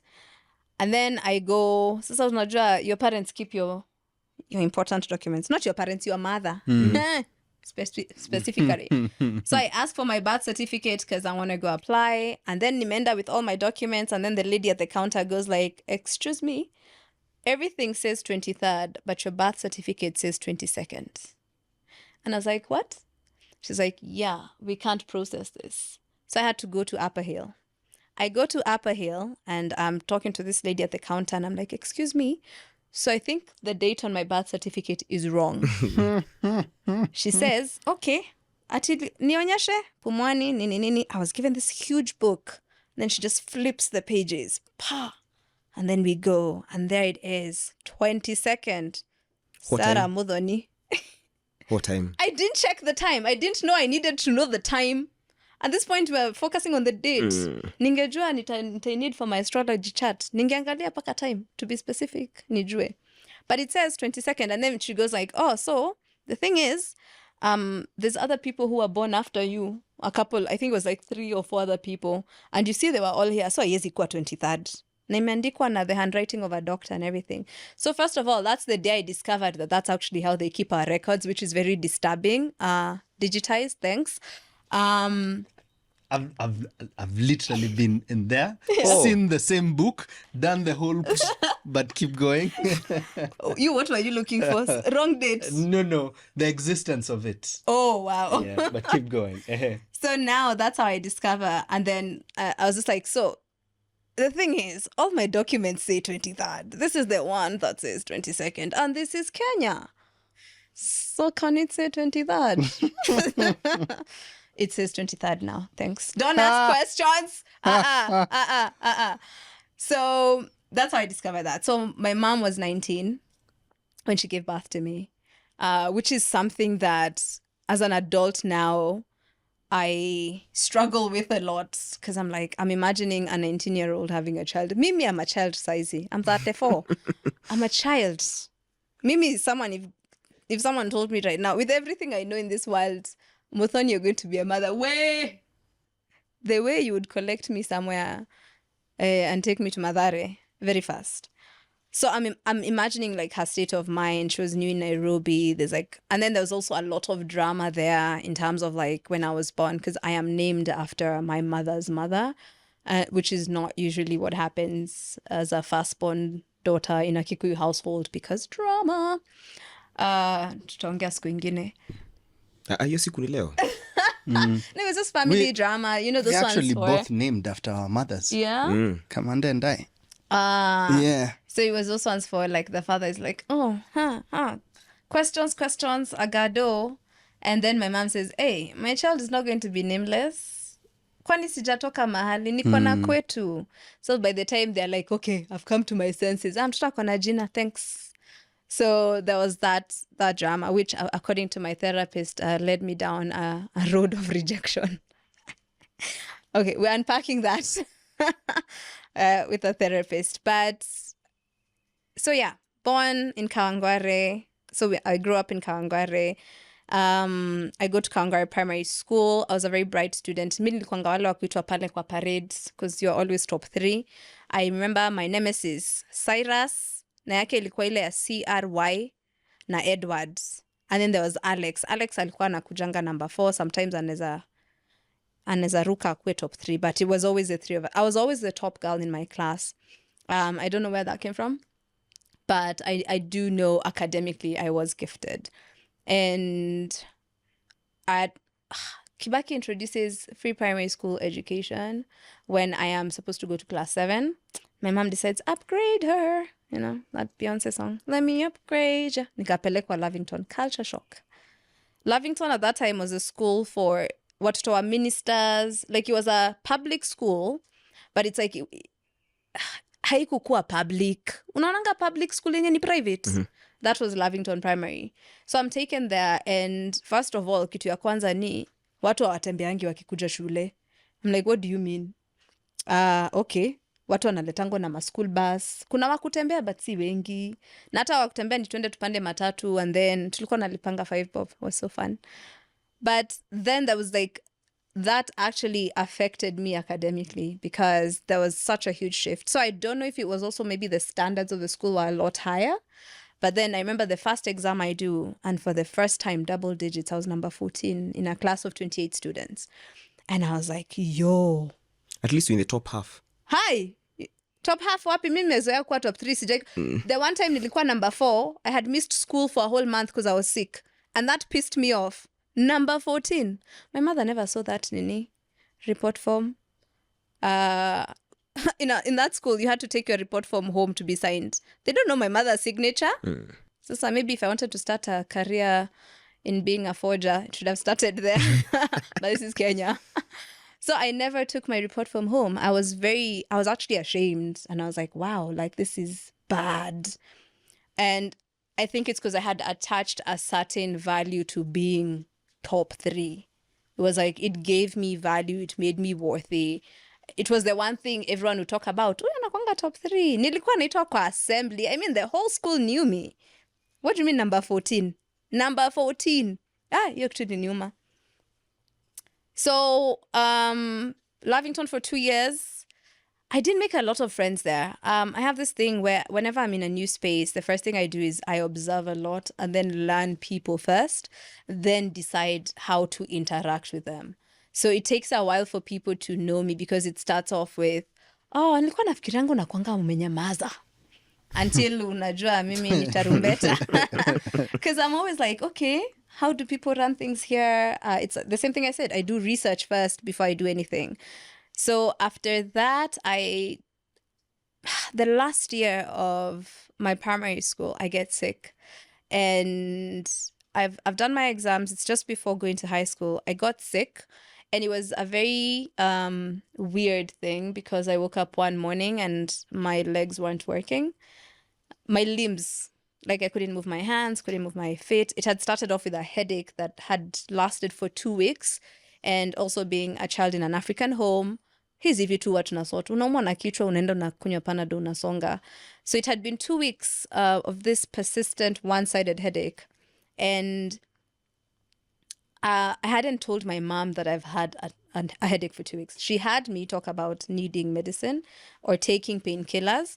And then 2 weeks later, I'm still talking about the headache. So she asks, is this the same headache from last week or is it a new headache? And turns out it's a new headache. It's the same headache. And she's like, okay, that's concerning. Let's go see a doctor. So we go see a doctor and the doctor couldn't find anything. And then now that one random morning I wake up and I can't move and my mom freaks out. We all freak out. I go to the hospital. Kenyatta, I'm being carried up the stairs because I can't walk and they don't have lifts that work and they don't have wheelchairs and stuff. So my mom had to actually carry me on her back. And that was the first time I knew there was a section of hospitals called ENT, where it's like ear, nose, and throat. And they were doing like throwing tubes up my nose and it was insane. And then they found out like I had this growth in my head that was leaning on my nerves. Like they weren't sending information. I was like, yeah, that's how it was explained to me. I was given some terrible dawas. I'll never forget this huge green tablet. It used to taste as bad as it looked. But after that, and then I had another one that I had to nini through the nose and I had to stay upside down. My head had to be upside down for 20 minutes after doing like drops into my nose. And then I'd lean on one side, then do the other, and then do that for 20 minutes. And this is me at 13? And then we'd go to the hospital and the doctor would do that thing where they hold the file as they're talking to my mom. And there's like, they're whispering. I was like, this is how it ends. We've come, we've lived, I guess 13 it is. I'm on my way home. Yeah, it's like, tuende kwa baba. It was a couple of weeks of that, but then I started regaining movement because the doctor had said that if the meds don't work, then they'd have to do surgery to try and remove it. And then now when you say surgery, I'm thinking they'll cut my head. How are these things done? And then it's not when the internet was interneting like it is now. It wasn't super accessible. Siendi cyber kwenda kutafuta. How do people do whatever? So you don't even know what you're looking for anyway. But then towards the end of that year, I start moving again. And I remember it was such a big thing in my family that we did a whole New Year's celebration at Arboretum where guys cooked and my extended family came. And the reason they chose Arboretum was because then I could run around and play with my cousins. And my mom cried. I didn't know why she was crying. Me, I was just like, hey, look at us. But that was that was a very huge stamp in my life as a child. It's something that I've never forgotten. And then it was just before going to high school, because even with high school we had to go find me a school because now we were dealing with all the whatevers. We never looked for tomato wapi. So my mom started asking around. My aunt, where my aunt was married or is married, was in a sounding kaa walidivorce wako pamoja pole. Not everyone is a divorcee. Speaking of self, I am a divorcee. Funny. Anyway, my aunt calls where my aunt is married. They had I don't know, it's a distant-ish by marriage kind of cousin who was in a school in Thika called Our Lady of Fatima Kiriko Secondary School, not high school, secondary. It's a Catholic school, so they make a call, and my aunt says, yeah, we can get her a slot. Because also I had performed pretty okay, decently. It was not sikugonga 300 marks, but nilikuwa close enough, which was still, nilikuwa nimefall from grace already. Sa nilikaa penye nilianguka. Nikasema, sawa, I guess I'm an average student now. But then I got to that school, at least nilirudi kwa my top 5s. Venye tulienda huko, ilisaidia. So that's how I end up in this boarding school. Because at first my mom wanted me to go to a day school. But then I was like, home dynamics, day school, I'm not the one. Because first of all, I had really romanticized the idea of boarding schools. Because it's it sounded like, oh, you have freedom. You have, what a lie. It was a prison. No one tells you boarding school is prison. To go training at Dri. But I go to high school. For me, it was going to be good for me to not be at home. One, being a firstborn daughter who takes care of everyone. Because even when I was home, naturally, weekend, niwe unaosha nyumba, you're doing laundry, you're doing all these things. I was like, it would be nice to be in a place where it's just me. Even if I'm taking care of someone, I'm just taking care of myself. So that's one of the reasons I really wanted to go to a boarding school. So I go to boarding school, Form 1, and I'm like, okay, we can... You meet people from different places. Ilikuwa iko thika huko ndani ka place kunaitwa Getuamba. It's very interior. Tulikuwa tunatumia zile matatu za Face Me. Kama hujaipanda Face Me. The most fascinating thing about the Face Me's was not even the people facing each other. It was the guys in the middle who are in a mic like this. Because now it's a Face Me and we can't even face each other. We are both facing this person's butt from different angles. Yeah, and then the guy is bending, alafu shika the javelin. Yes, the kachuma. And then 20 years later, like, you look familiar. No, wow. Wow. Please, no, I am Were glad you in my I have... past life? No, I am glad I have not familiared anyone Okay. from the Face Me era of my You know, I'm from life. Vika, so you never know. By the way... Anyway, I was a different Getuamba. person. Getuamba. After that place was so shags that shops used to, like, if you don't go to the shop at a certain time, you have to wait mpaka shopkeeper arudi juu alienda shamba. Like, it's super ushago, right? Where it's like the shops are opened from like say 7 to 9, alafu ukuje saa 7, alafu ngoje jioni. So if you miss that window, anyway, we never had access to shops anyway in our school because we weren't allowed to bring in snacks or anything like that. So I do my stint there. First year of high school, everyone's talking about how they're not going to stick around. This place is the ghetto, and they're going to transfer. Ata warudi second term, tuko tu hapo. Form 2, tuko tu hapo. Kuna wenye wali transfer, but kuna wenye walika. Ina depend pia na parents wako, I guess. And that school was, our water used to be pumped from the river. So, river ikikauka, hey, the struggle was real. And rainwater, like no piped water. Like, yeah, we had the piping system within the school, but that's only if there's water coming in. Otherwise, at one point, people used to actually go fetch water from the river when it would get really bad. High school, my high school life was, again, I was like, I'm here to serve a sentence, I leave. At first, it was like, oh, freedom. Na reference Beyonce, sana. That's interesting. It wasn't like that. It was, you start realizing people come with all their baggages from where they came from, how they were raised, the way they do things.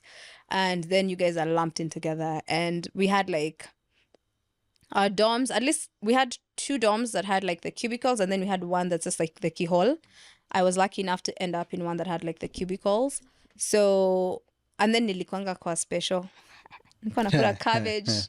This was because my mom insisted, because like I had just been sick. So she was like, we're not going to take any chances. You're going to be put on that list. She went and got a doctor to write the letter. So I used to shower with hot water. I used to bathe with hot water. My mom used to pay for milk every day. Ilikuanga 7 bob kikombe moja. So ilikuwa vikombe 2 per day, 14 shillings a day for milk. So I was on that special list. That made my high school experience a bit more interesting because, funny enough, the whole idea was like, utaki kula githeri, but nilikuwa naikiwa githeri na kula tu mbosho. So shida haikuwa githeri, ilikuwa mahindi. Mahindi ngumu. But then I do my stint in high school, 4 years. I finished. Was there something major in high school? Not really. Not a single highlight. For me, the highlight for me so far is I finally met someone to a special diet. I always wondered what happened to those people. Even me, but me, I fought my way into it. Well, ulikula special diet? I fought my way into it. Yangu ikuwa imeandikwa na daktari. I used to have people who consume special diet in 2 categories. Wale wagonjwa na ma fast body. So you when you were inside your first body. So me I had to find my way into it. Mimi from day one nikaambia utakuwa unakujia maji hapa. So the hot water ilikuwa yenye wanatumia kupika uji. So ukichelewa hakuna maji, umemiss maji, ukimiss maji.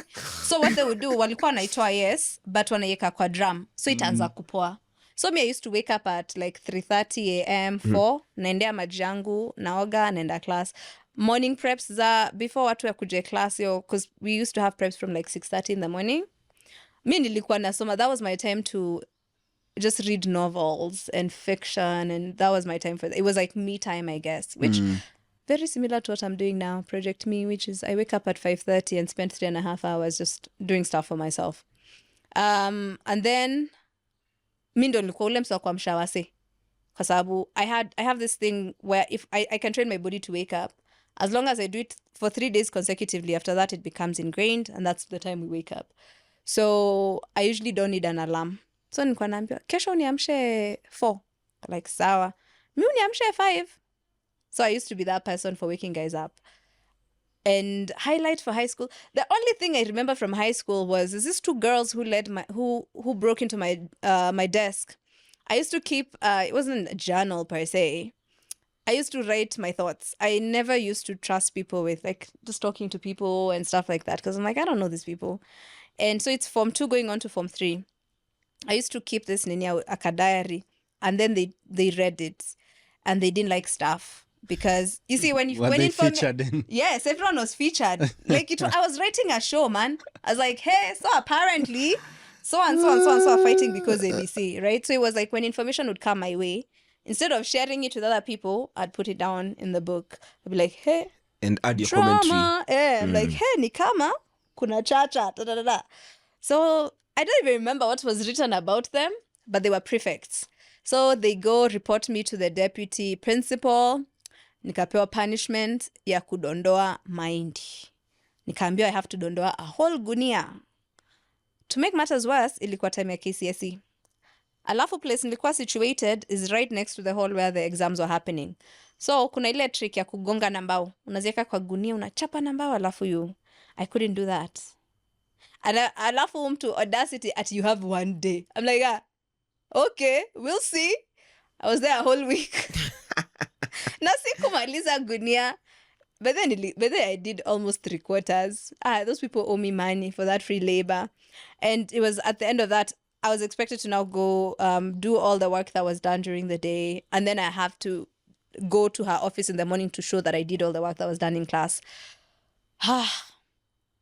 Sigh. So after that, I kind of just stopped talking to people in my class, because I was just like, nyinyi, there was collusion. All of you planned. Kuna mtu alisema kuna diary. Kuna mtu alichungulia make sure nimetoka kwa class. Alafu after msome mlipeana kwa kila mtu. So nilianza tu kuangalia kila mtu sideways. Niko like, can't trust none of you. Nah, from there, honestly, I kind of buried myself into... I started working in the library in our school. Working sounds like nilikuwa job. But technically I used to go organize the library. But then now the beauty of that is like I had access to any book I wanted, because our library wasn't that big. But I was friends with the... Hata tuko na librarian pase. Yeye ndo alikuanga bado ana run vitu zetu za chemistry. Kalikuwa kashule kadogo. So I had a key. I could go sit there, read from there, do my stuff from there. So I had access to that space. So that became my safe space. And at that point, I was like, I cannot wait to be out of here and never see you fuckers again. And I remember a couple of years ago, someone had the audacity to add me to our WhatsApp group for reunion. I left. Left immediate. Ile nataka mjue nimeingizwa na nikatoka. Hivyo mchana nikiona. Yes.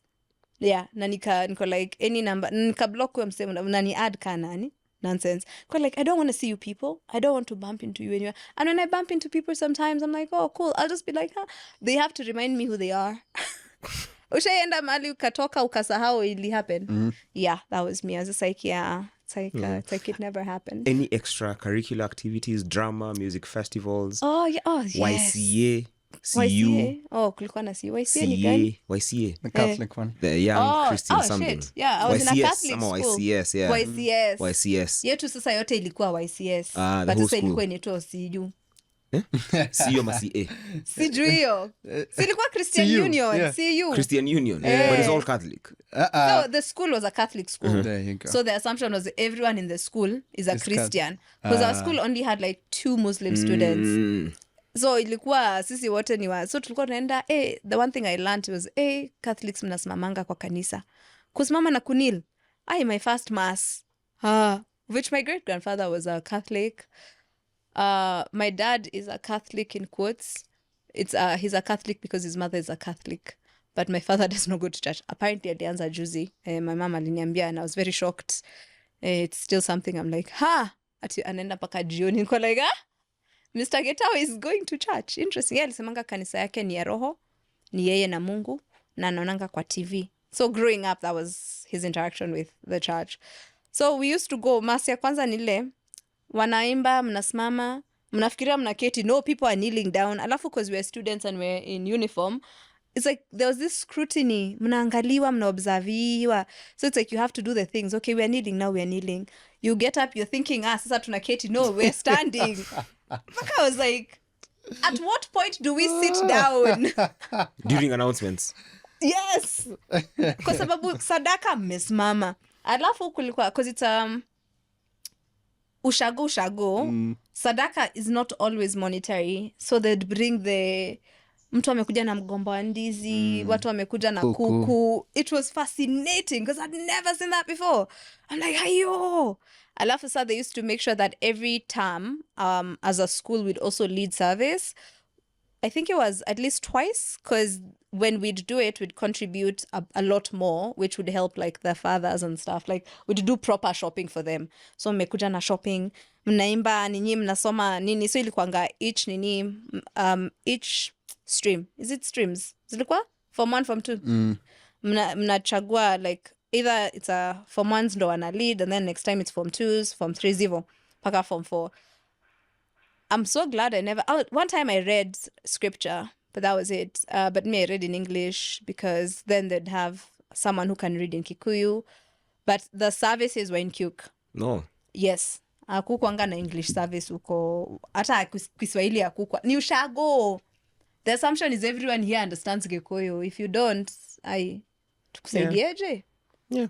Yeah, but then there was also drama about a student who ended up becoming pregnant. Rumors had it, what like a priest was involved, which very sad.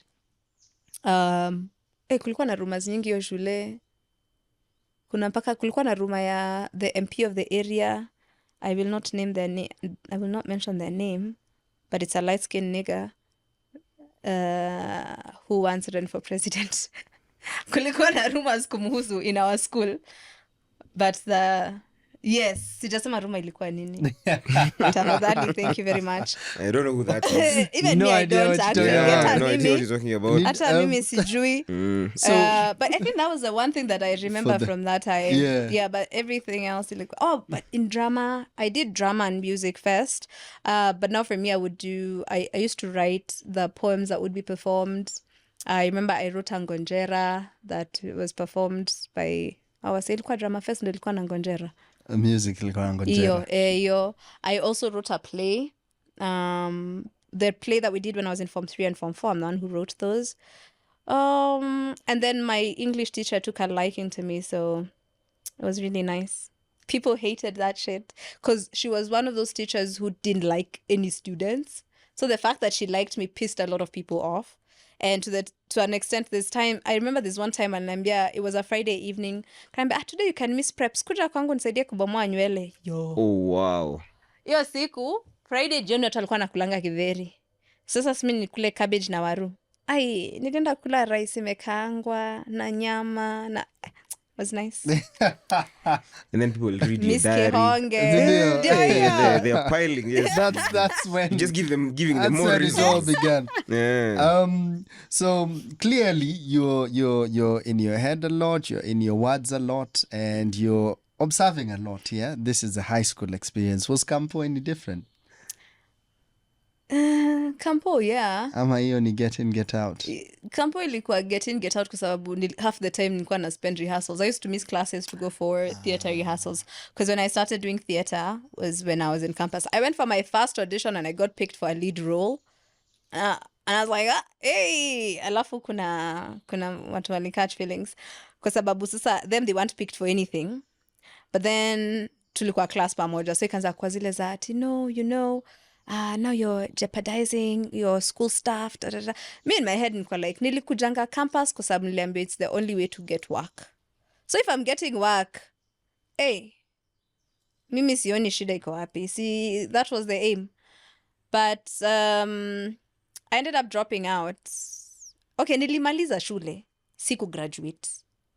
Nili drop out at some point. At one point, the fees ilikuwa issue because I remember my sister went to high school. So now that was me because I was in Para. I was not doing the whatever. So that's a bit more expensive. And my sister is starting high school.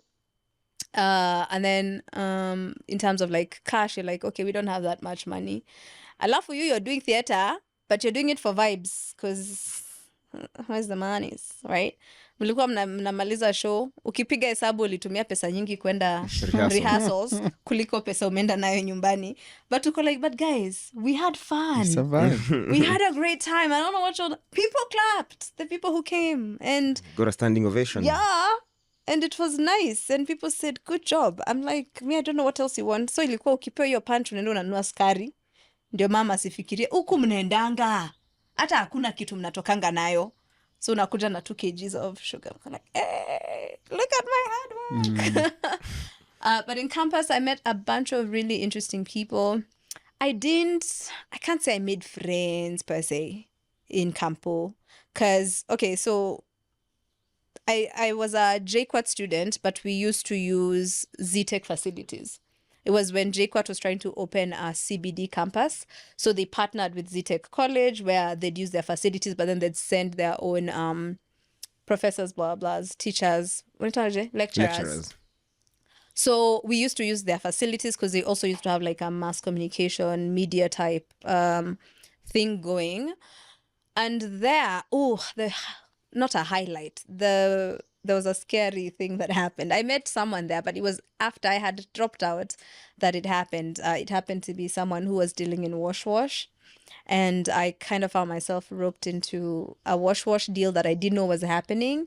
And unfortunately, the money that was supposed to be washed belonged to someone who worked for a politician. Yeah. It was insane because, okay, let me give you a rundown real quick. So my friend calls me. She is the sister to this guy who works for the politician. And at this point, she's pregnant. I don't know this. Mimi, siko campus anymore. She's still doing her classes. So she tells me she's not feeling that well. The family has traveled. I was like, oh, ntapitia.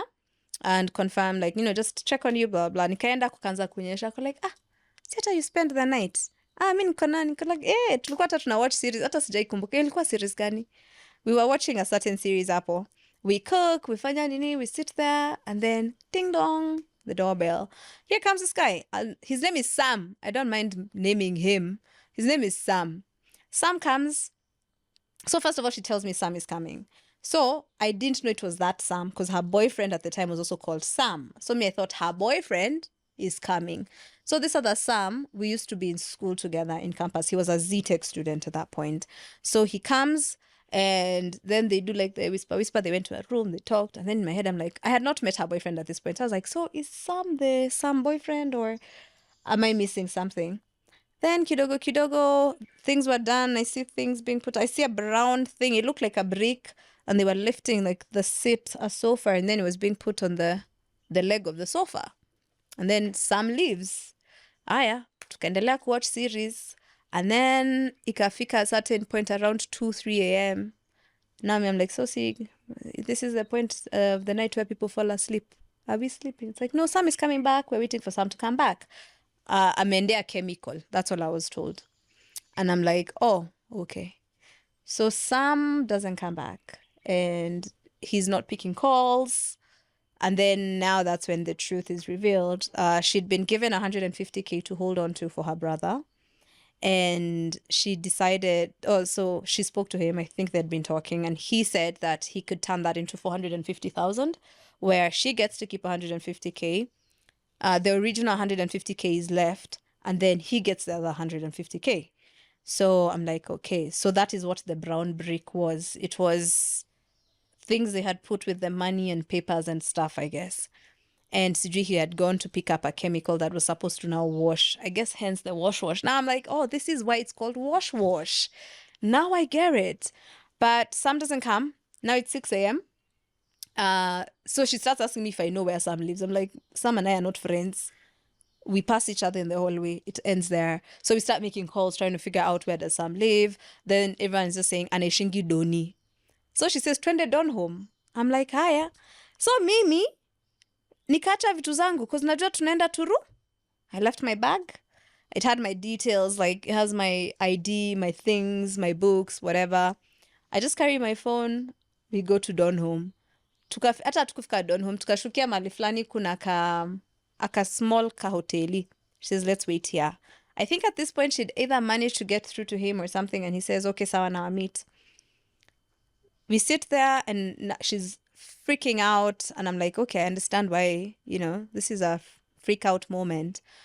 Me, the entire time, I'm like, I'm here for support. Let's see what happens. The person who was sent to come, who was supposed to come pick the money, is now calling because they've come to the house and there's no one at the house. And then she's like, oh yeah, I wasn't feeling well. I had to go to the hospital. I'm even with Muthoni. Whoa. Tunarudi. Sasa we ndoni. Tumetoka kwa nyumba 6 a.m. Tumefika Don home. Hata sit saa 3. I think it was like 8 a.m. Tuko hapo in a random kibanda drinking soda. Sam's phone goes off again. And by the time Sam is calling us again, it's like midday. So it has gotten to a point where she has switched off her phone. So now her family members are calling me and I don't know what to say to them.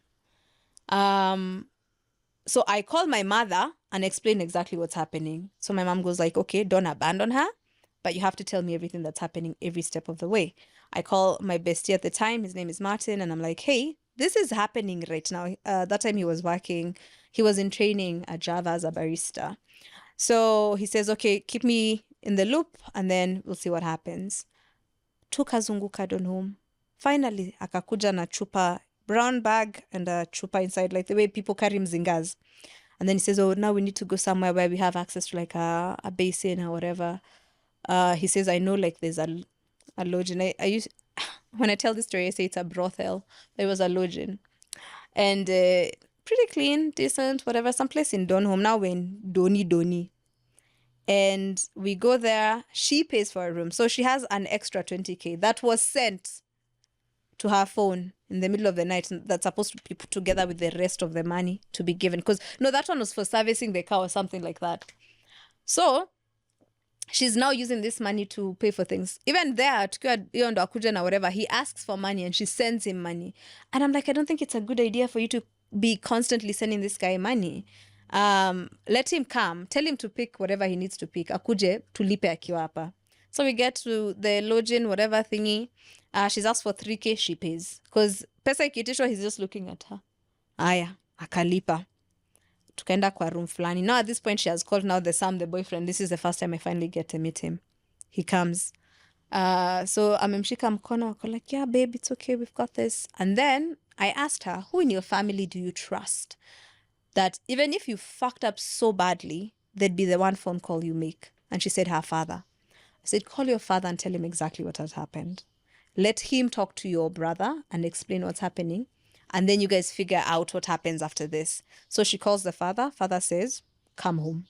Home ni wapi? Past Kakamega.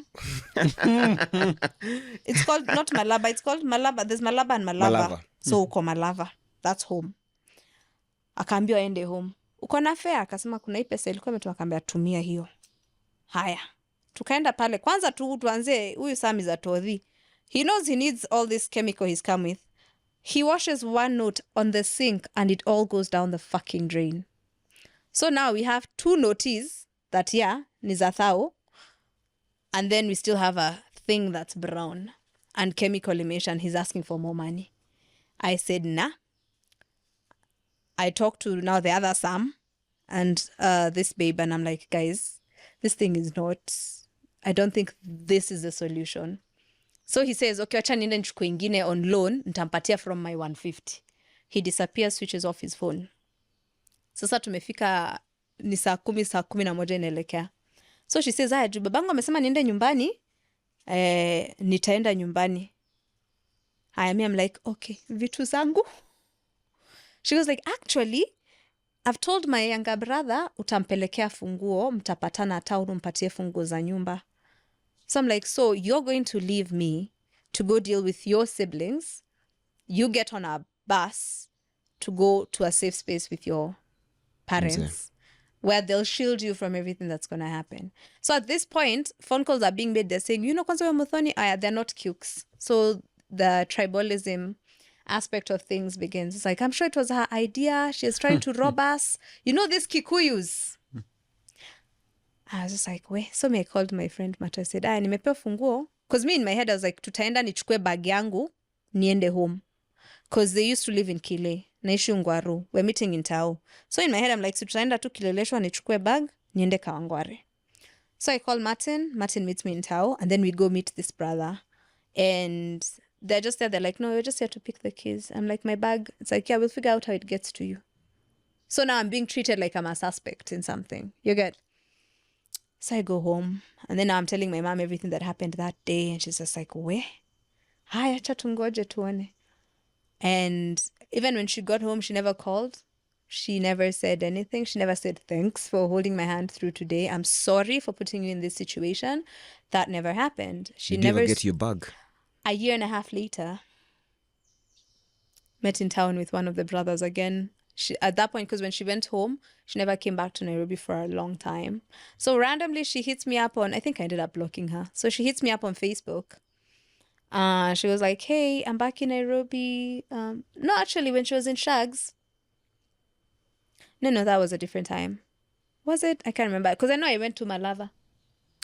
Oh, wow. You went? Yeah, I went to visit her while she was pregnant. So yeah, it was the same. I still checked in. I went because we'd gone for something in Kisumu. No, in Kakamega. And I told her, oh, I'm in Kakamega. And she's like, oh, you can just take a nini mpaka hapa. I was like, okay. So I went, ndia kupitia nilienda nikamwona. At that point, she was heavily pregnant. She was like, yeah, my dad spoke to my brother. They talked it out. But like right now, I am not allowed in his house, like, until things cool off. I'm like, okay, sawa. So that was the moment when she went. That day was the day I learned she was pregnant because she hadn't told me she was pregnant. So that was the reason she was trying to get the 150K because she's pregnant and they're SDA and there's all this, I guess, rules and stuff and there's fear and you've been taken to Nairobi to go to school and your brother's paying for your school fees and then you go ahead and do this. So I think there was that fear. And she was operating from a point of fear, which I completely understand. But I just wish she had been honest with me about what was happening so that I had a full scope of kimeumana, yes, na hapa ndo tuko. But yeah, so after she came back to Nairobi after the child was born, this was, I think, about a year or two later. The child was still pretty young. So she tells me, hey, I'm back in Nairobi. Niko, that place was called Kawash. It's between like huku nyuma ya Roysambu na ukienda Kahawa we na huko before. So I was like, okay, I'll come say hi. She was like, you can come visit. I was like, sawa. I went. Again, the one thing that stuck with me was she never apologized for just leaving me in that situation because a lot of things were said. Because it got to a point where I was like, if they call me, I'm handing the phone to my mother because I can't talk to these people because it was just like they're shouting at me, they're calling me names. It was pretty bad. And she wasn't aware because now her brother was calling, her brother's wife was calling, the other brothers are calling, but now she's called her parents. So kina mami wamesort. Ajui it's been handled in a different way. Yeah. So that was I think that was a big thing that happened during like that campus period. And then now like after that after I went to see her, I didn't speak to her ever again at that point. Like even nimefika home, nothing. After that day, that was, I don't know what it was for me. Because even when I went and saw the situation she was in, I looked at that and I was like, wow, you really fucked yourself over. Because she was living like a pretty decent life in her brother's house in Kile. She was taken care of. She used to, like, she always had money. That was the one thing about her. Like, she'd always be given pocket money. And I was like, if maybe she just had a conversation with them, things would have been very different. Yeah. But then, like, I was looking at that and I was like, wow. Yeah, one simple choice. The thing that comes to mind is we recently had an episode on friendship. Mm-hmm. So to date, picking on this experience and the experience around the diary and even the earlier you, today, like your present self, your current self, what quote unquote rules do you abide by around friendships and friends? I'm still really bad at this. I'm very open to people. I think I know I make friends very easily, and I'm very open to just seeing if things happen. But I don't think I've made a lot of new friends over the years. It's like when I meet people that I gel with, I tend to keep them close for a while. So new friendships, a lot of friendships I have are 10 years plus. How's Martin? We're still friends. We're not besties like that anymore, but even him, life drama and life things. But we're still in touch. We still talk. We still hang out. But yeah, that day, he showed up for me in a very major way because it meant just him being there, because he was like, so that you're not bullied. You get like, because I was already like concerned about the conversations that were happening. So in terms of friendship, I think what I've learned is to meet people where they are and then decide if I want to be involved or not. I recently just made a new friend, which is interesting because we've been in the same circles in ways, but we'd never met. And as we were talking, I was like, I'm glad we met now, because maybe if we'd met earlier, we wouldn't have bonded or gelled the way that we have now. So I'm still very open to. I'm usually very open to things. What about friendships in this must go era? This one's. I'm cutting people. If you're not on team must go. Me, I don't know you. If you're not with us, you're with them.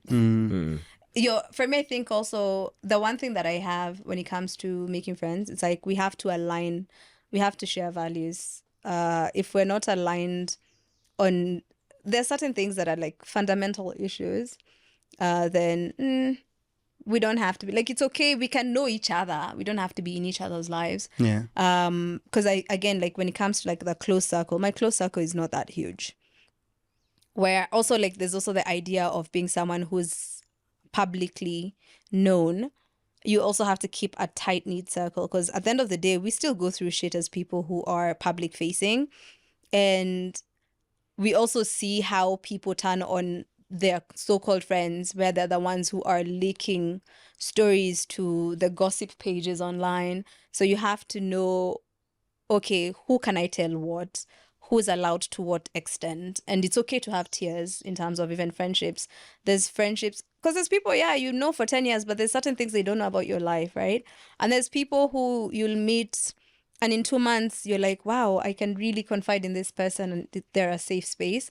So I think maybe it comes down to discernment and also choosing to trust. Because I think for me, trust is also something that I'll give it, but then the moment you break it, then there's no going back. So it's like, if I trust you and you end up ruining that trust, you break it, then I'm like, good to know. That's how you move. Yeah. Fantastic. Okay. As we wrap up, for sure. One more question before maybe the big three. But thanks so much for sharing all the stories. I feel like we need to do a part 2 of this. Spirituality. Where are you spiritually now, and how has that changed over the years? Oh, that's a good question. I think I've always been a spiritual person, but it's also something that I have had to learn in terms of what does spirituality mean for me. Because I grew up being forced to go to church. You know that one for Sunday. Like I said, my dad in a TV, and there's a particular pastor he used to listen to. I remember like those ages of, what was his name? Mark from Nakuru. Mark who? Mark something. I just know he was like something Mark, right? Yeah. I can't remember his second name. But those guys used to breathe a lot. Yeah. That used to be my dad's like church thing, but he was so adamant about us going to actual physical church. And the one thing he would do is like, you wake up in the morning, Sunday mornings where you wake up, we make breakfast. Sunday was the one day we were allowed to play around. We would make breakfast for ourselves. So we decide, are we doing like toast mayai? What are we doing? We'd have fun with it, because Monday to Saturday tuko nakula mandazi morning. Tuko naenda unabuy. There was a guy who used to sell mandazi hapo. We buy mandazi na chai papa mnaenda shule.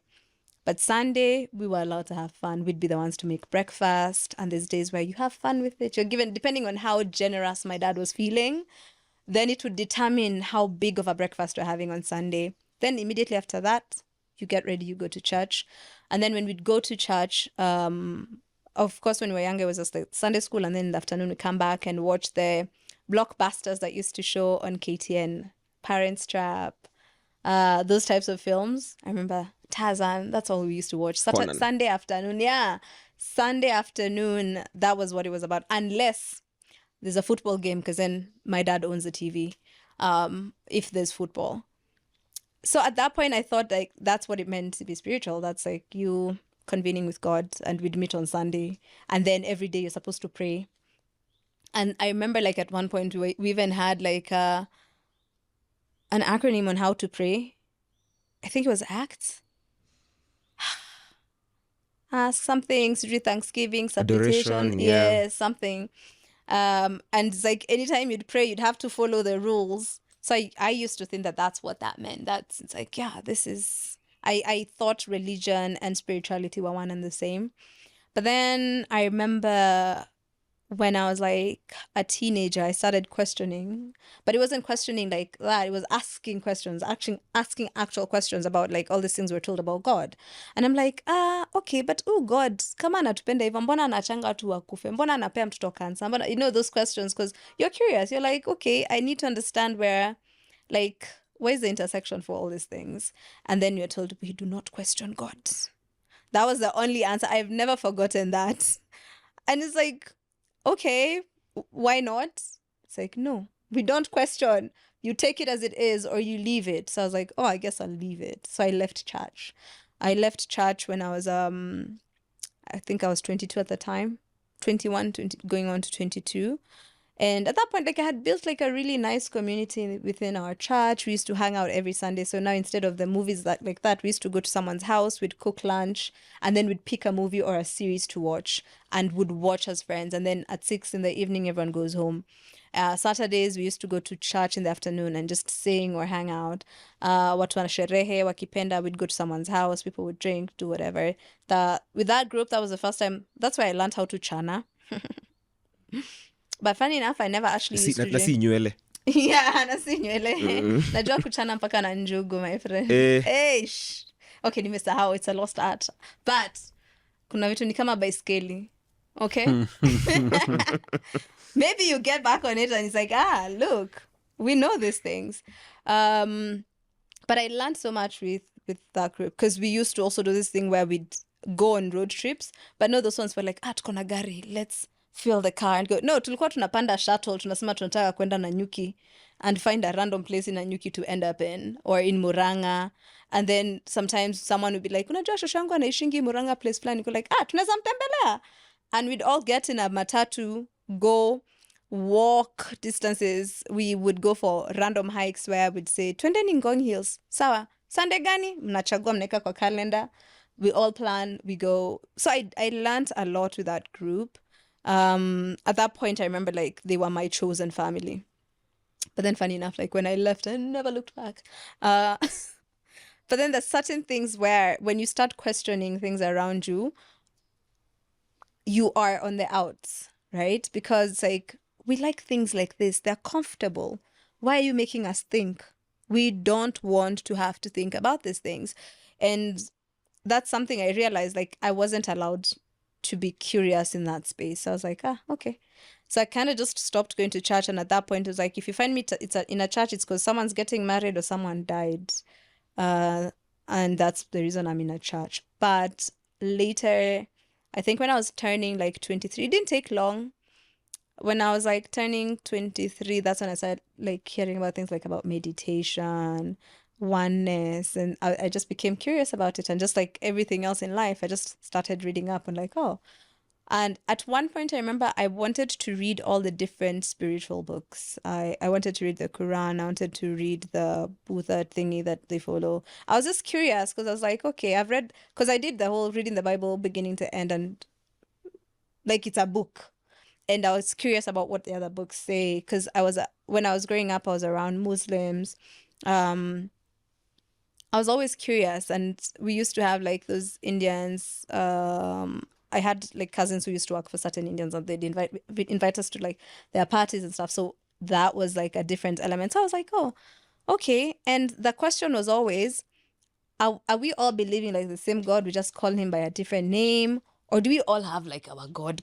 Like, but then when you ask those things again, you're told, our God is the only true God. These other ones are fake. You're just like, okay. But then when you start like talking to different people, you realize the ideologies are pretty similar in a way. And then I always used to wonder, it's like, why is it like women are always the ones being given rules and like I was so curious about certain things. But again, we don't question God. And no one is answering these things.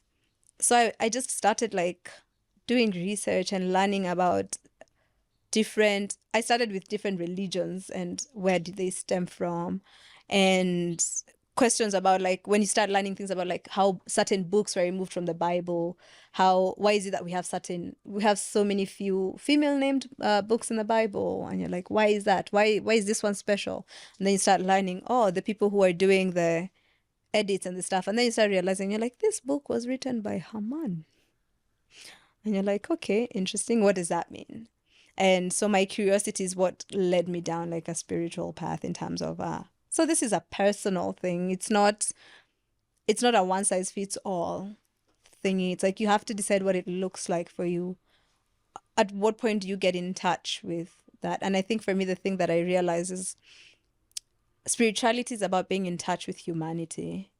And so for me, I ask myself, so how am I in touch with life? How am I in touch with humanity? How do I show up in the world?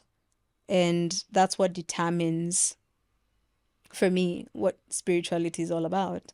So when you have those moments of meditation where it's you paying attention to your thoughts, it's when you're walking down the street and you're paying attention to the number of types of birds that you're seeing, it is being fascinated by how roots grow off the ground and how plants find their way through cement. And for me, all life is spiritual. It's just like sometimes I feel spirituality and life are one and the same thing, but religion is the one thing that was put there to like separate them. And I feel like religion hides a lot of things, because religion tells you have to go through a certain path. This path can be Jesus, can be whatever, where it's like you have to have an intermediary between you and the higher beings. And then in spirituality, it's like realizing you and the higher being are one and the same. You and the tree are one and the same. And I think being in that space is where you're like, all is one and one is all. So for me, that's my stance when it comes to spirituality. Now I'm curious about the books. You'd gift, because clearly your passions are across, spirituality, interior design, food. We haven't even spoken about food. Yes. Construction, carpentry, So if you'd say there are at least 3 books that you gift a lot or come to mind anytime you want to recommend, which books come to mind? Ooh. I think it depends with what someone's path is. Like, what are you on? So if someone is interested in like maybe learning more about like being in touch with themselves and their inner being, I think I'd say read the Bible, but as a book, not like I think the Bible is like it's a book. It's a very spiritual book, but context is very important. Read it, and I take it at face value. That's the one thing I have learned about the Bible, is you can take it at face value. Don't read it as a religious book. Read it as you would read literature. A book, yes, as literature, as it was written. When they say ask and you shall receive, literally take it for that. All I have to do is ask. Do I know how to ask? How do I ask? Can I learn how to ask? What are the different ways of asking? There's this other book that is called, it's something about kindness, how to be kind. And every day you can pick a random page and it just tells you like something to do with kindness. So it's either kindness to yourself or to others. And sometimes it can be a task where it tells you, today smile at a stranger. And that's it. Like, it's just a matter of being kind and showing kindness and showing up as a kind person. And I think kindness starts with self. I think a lot of us, we are meanest to ourselves and we don't realize it. The way we talk to ourselves, you would never talk like that to someone else. So I don't know why you would talk to yourself like that. So for me, I'm very observant about how I talk to myself. because everything I say to myself, that means I believe that about me. So if I say mean things about myself, those are the beliefs that I'm carrying forth with me. So if I sit here and I look at a mirror and say, you're so stupid, that means that's how I view myself. Even if in that moment, that's a thought I've had. But then so whenever those things arise, I usually ask myself, is this a fact? And then if it's not a fact, then it's like, okay, so why would you give it weight? I would say read Atomic Habits if you're trying to change your life. If you are trying to I'm building my dream life. And I bought Atomic Habits the beginning of, not last year, I think it was the year before. There was a surge where everyone was talking about Atomic Habits and how it was like the most amazing book in the world.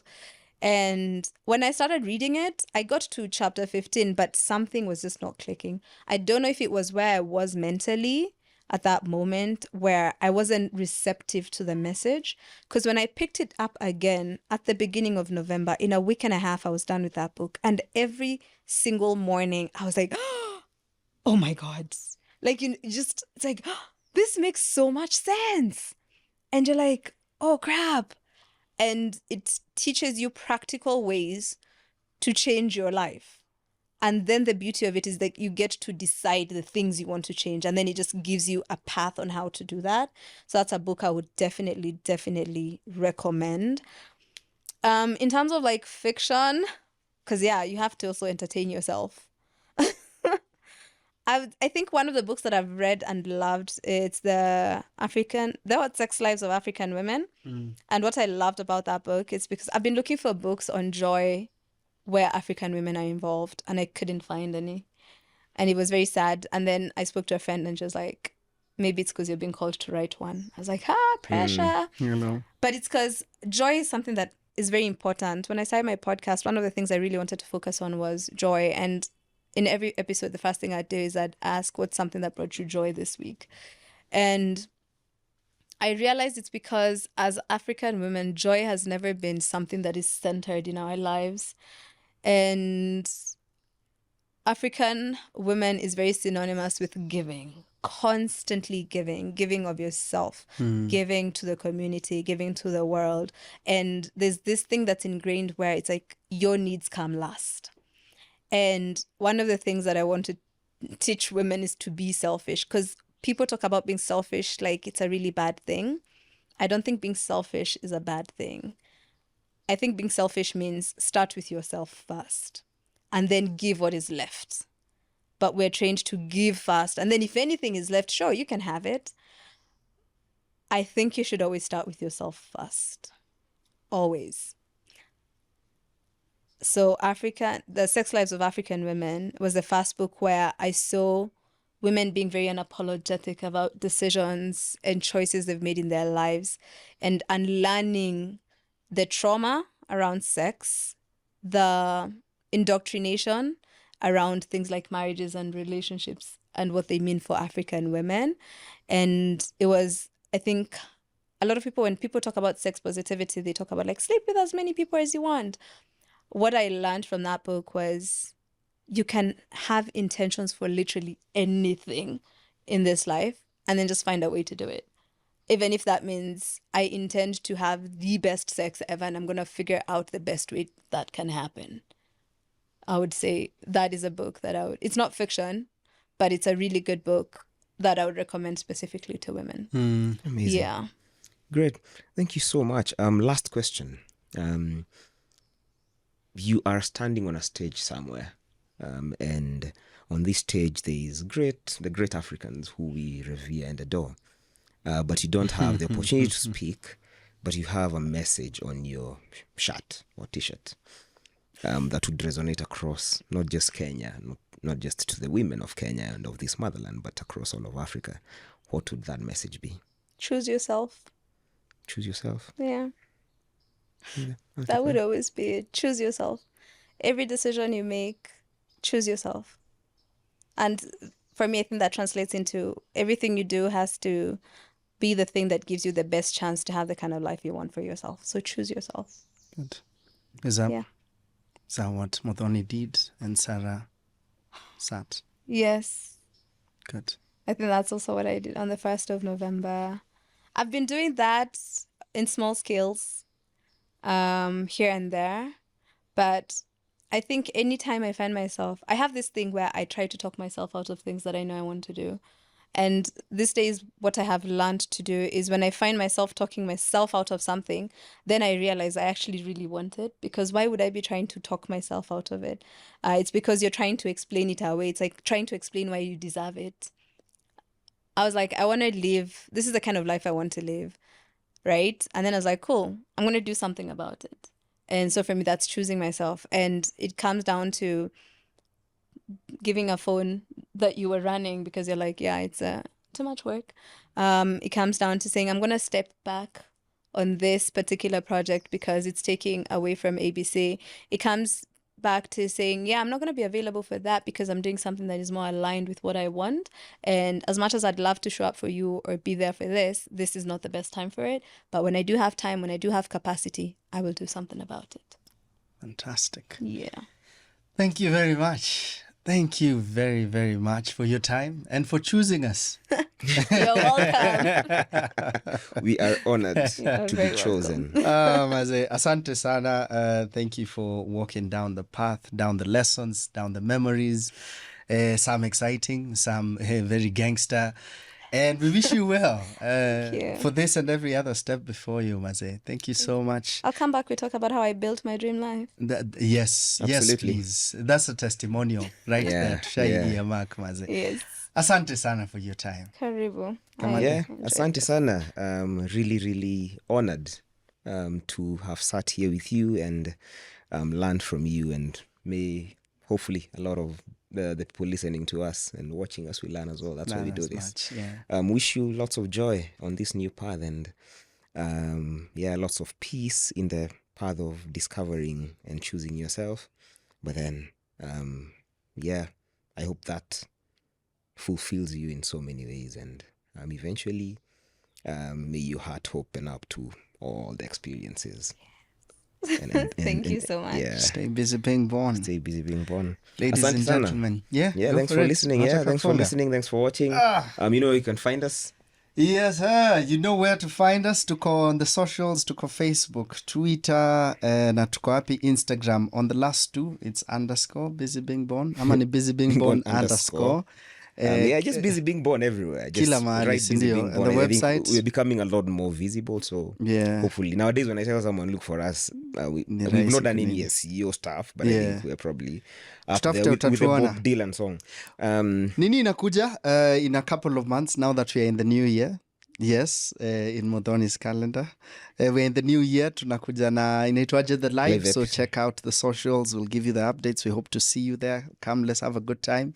But otherwise, with the blogs and every other thing that we do, check us out on the website, which is busybeingborn.africa. You know what we say. If you're not busy being born, then you're probably busy not leaving. Command it. Kigodu. Peace. Peace.